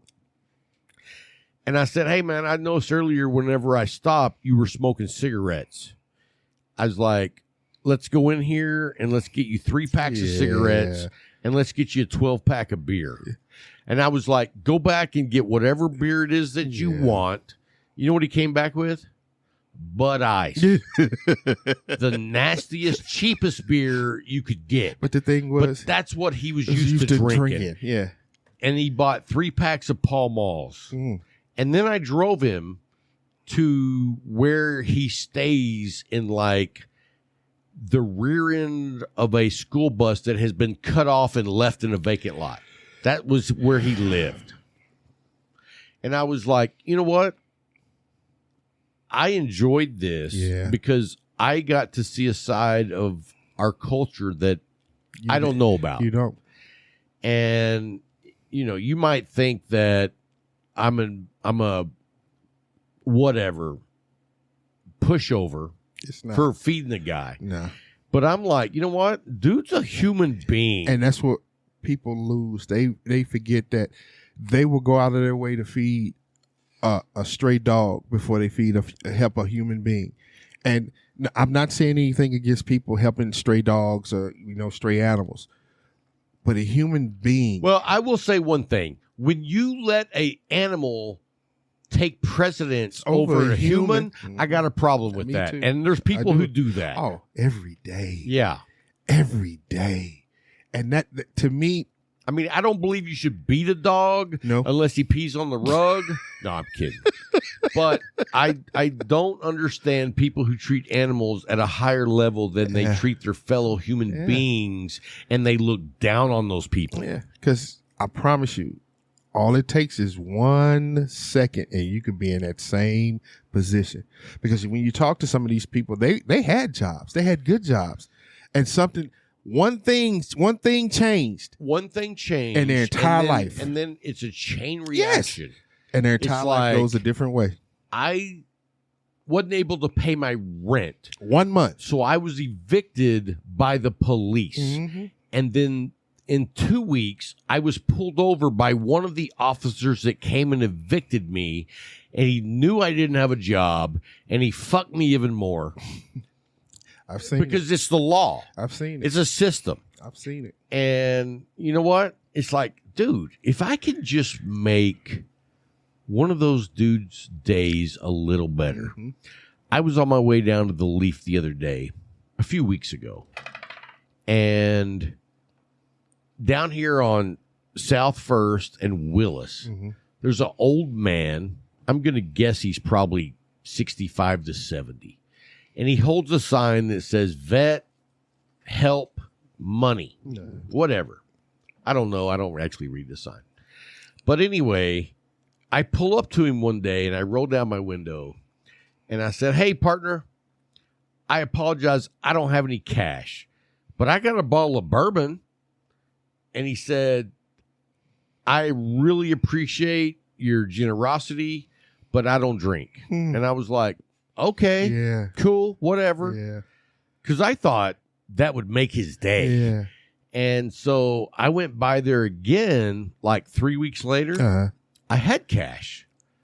I pull up and I got a new wallet. I got to show it to you. Have I showed it to you? Yeah. It's a thin wallet. Yeah. I'm excited about it. But anyway, I opened my wallet and right there on top is a 10. Right below that's a 20. And then below that, I'm not giving that away. So anyway, I pull up and I was like, you know what? I'm going to do this dude a solid. I'm going to give him $10. And then this voice hit me. It was like, you can't give him 20? Wow. Come on. Wow. Come on, dude. What are you? Hold up. What Larry. what bullshit? Larry. You can't. The Lord is talking to Larry. I mean, I have always had a heart for homeless people. Yeah. And me I too. know I brought that up at the Leaf the other day, and a lot of the guys were like, yeah, you give him 15, 20 bucks, and at the end of the day, he walks down 8 blocks, gets in a brand new Ford F-150 pickup and drives home. And you know what I say? I don't care. Me neither, because I'm the one that, to me, if it's on my heart to I do know it. a lot of guys who make more money than Yes. me, and I still give them cigars. Yes. What's the difference? There is none. Right. There is none. I want to make your day. I give you a good cigar. I just want I to be want to right. make this dude's day. I give him some money. Yeah, I just want to be right. And that's my thing. I want to be right. I know how I've seen too many times how hard it is for people out there. You know, the thing that hits my heart is when I see children out there. Yeah, and let me tell you something else, though. Let me tell you this. Like, you drive up to a four-way. There's a homeless guy. He's got a sign. You don't have any cash. You don't have anything in the car that he's going to want. What do? I have before gone to a restaurant and bought a meal and just brought it back. Okay, hats off to you. You're a better human than me. That don't make me a better human. So man. here's what I do. I roll down the window and I say, hey, man, how's it going? A conversation. Just asking the guy how he's doing today. Letting them know he's a not human. invisible. Right. Letting them know he's not invisible. And I used to ignore them because I was like, I'm not going to look at him. If I don't look at him, he don't see me. he does not exist. And I will not give him money. But now, you know who taught me that? Who? Robert Caldwell. Robert Caldwell's charity line, the Lost and Found. He said, you know, in Miami, homeless is huge. Yeah. And he said, sometimes I don't have anything to give. Yeah. I'm walking. But I always look them in the eye and I say, how's your day? Yeah. Have a conversation. Because they're people. Yeah, they're not invisible. They're not invisible. And Robert Caldwell said that he walked up to a corner waiting on a light, and there was a homeless woman there. He said, how's your day going? He conversated for just a couple of minutes. The light changes. He can walk. And as he starts to walk away, she says, by the way, thank you. Yeah. For acknowledging that you're a human. Yes. You're not invisible to If me. you are a part of the cigar industry, Come on. you should have that attitude. Come on. And don't get me wrong. Not everyone is a Fritz. Nope. I said nope too fast. He got me with the verb, Larry. He got me with the verb. And when it comes right down to it, I just can't stand Fritz. I think people know that, dude. I mean, I really think people know that. But I mean that in a good way. Okay. How? Use your imagination, and when you come up with a good way, you let me know. That's how I'm in it. No, but what I'm saying is, for real, dude, this is just one big ball of wax. We're all on it. It's just Take care of each other. Truthfully, it's just a big rock in everybody. And you would be amazed how small this rock really is. Oh, you know what? Small it is, man. Older you get, the more you realize. Come on now. Come on. Because when you're young, you think the world's the limit. Yep. It's not. It's isn't. You know what? I grew up in a big, not a big city, but 60,000, Lubbock. Uh-huh. But I also grew up in the summers of a town of 208. Yeah. And what I loved about that was I got to know people from different backgrounds. Oh, yes. And I got to know a lot of people from different classes. Mm-hmm.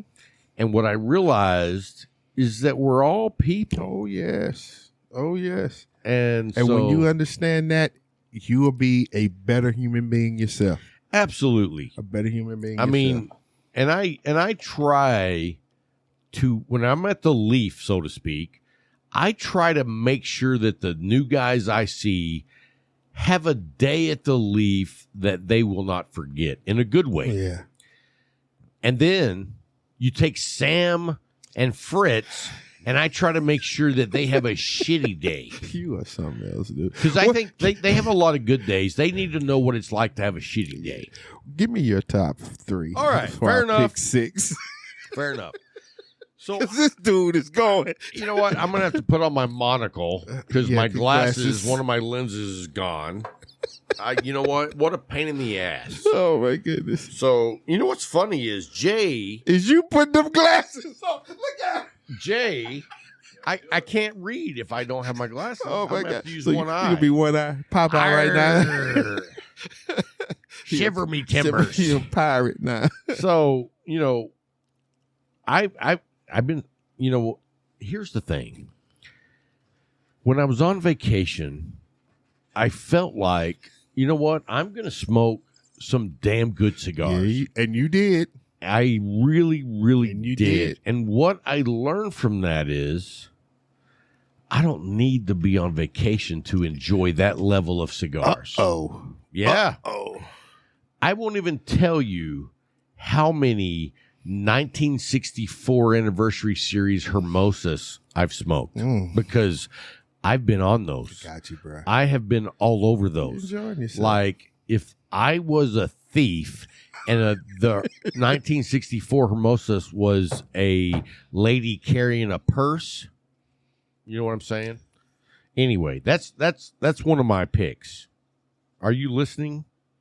Yes, I'm listening. All right. So, my next cigar, and this was a surprise because I have not ever smoked this cigar. I've heard of it, I've seen it, and I smoked it, and it was a gift from my brother-in-law Okay. who gave me a bag of cigars, like a bag of 30 cigars. Oh. And when I looked in the bag, I was like, it looks like a shit ton of Gurkhas. You said that. Yeah, Yes, you and I did. was like, I'm not smoking those. Yeah. And then one day we were sitting out on the patio, and he was like, hey, what do you think about this cigar? And I was like, oh, it was the Mark Twain. Mhm. And I was like, I don't know that one because it's, I think, is the sun grown, but the regular Mark Twain that I smoked was total shit. Like one of the worst cigars I had ever smoked. Yeah. And I bought a box and I smoked every one of those cigars. Good. And I was That's payback for the alpha. oh, I was not a happy camper. I got you, bro. So anyway, this cigar is, let me use my one lens, the Balmora. Balmora. Have you seen that? No. Oh, I've never seen that before. I hadn't either, but you know what? It was actually really good. Okay. And somebody left a comment that said, "Rest in peace, Balmora," which to me means they went out of business. Oh, okay. You know what I mean? And then my third stick of the night is a stick that I actually smoked today. Okay. But I've been on it a bit. It's from Steve Saka, the Mi Querida. Mi Querida. Yeah. Dude. Yeah. That's a good stick, man. You know, it is more of a complex stick than what I normally smoke. Uh-huh. It's a Maduro that's very rich. Like when you smoke it, you get a lot of flavor, and those flavors change. Okay. And the way the cigar smoked was different. It's like it wasn't the same all the way through. Gotcha. And I really was like, I'm not going to enjoy this cigar. I've had it before. I really liked it, but it seems like maybe it's a little over humidified. Oh, okay. So, guys, that's going to be the end of the show. We had some technical difficulties, and it cut straight from there. Hope you enjoyed the show, and until next time, keep it smoking.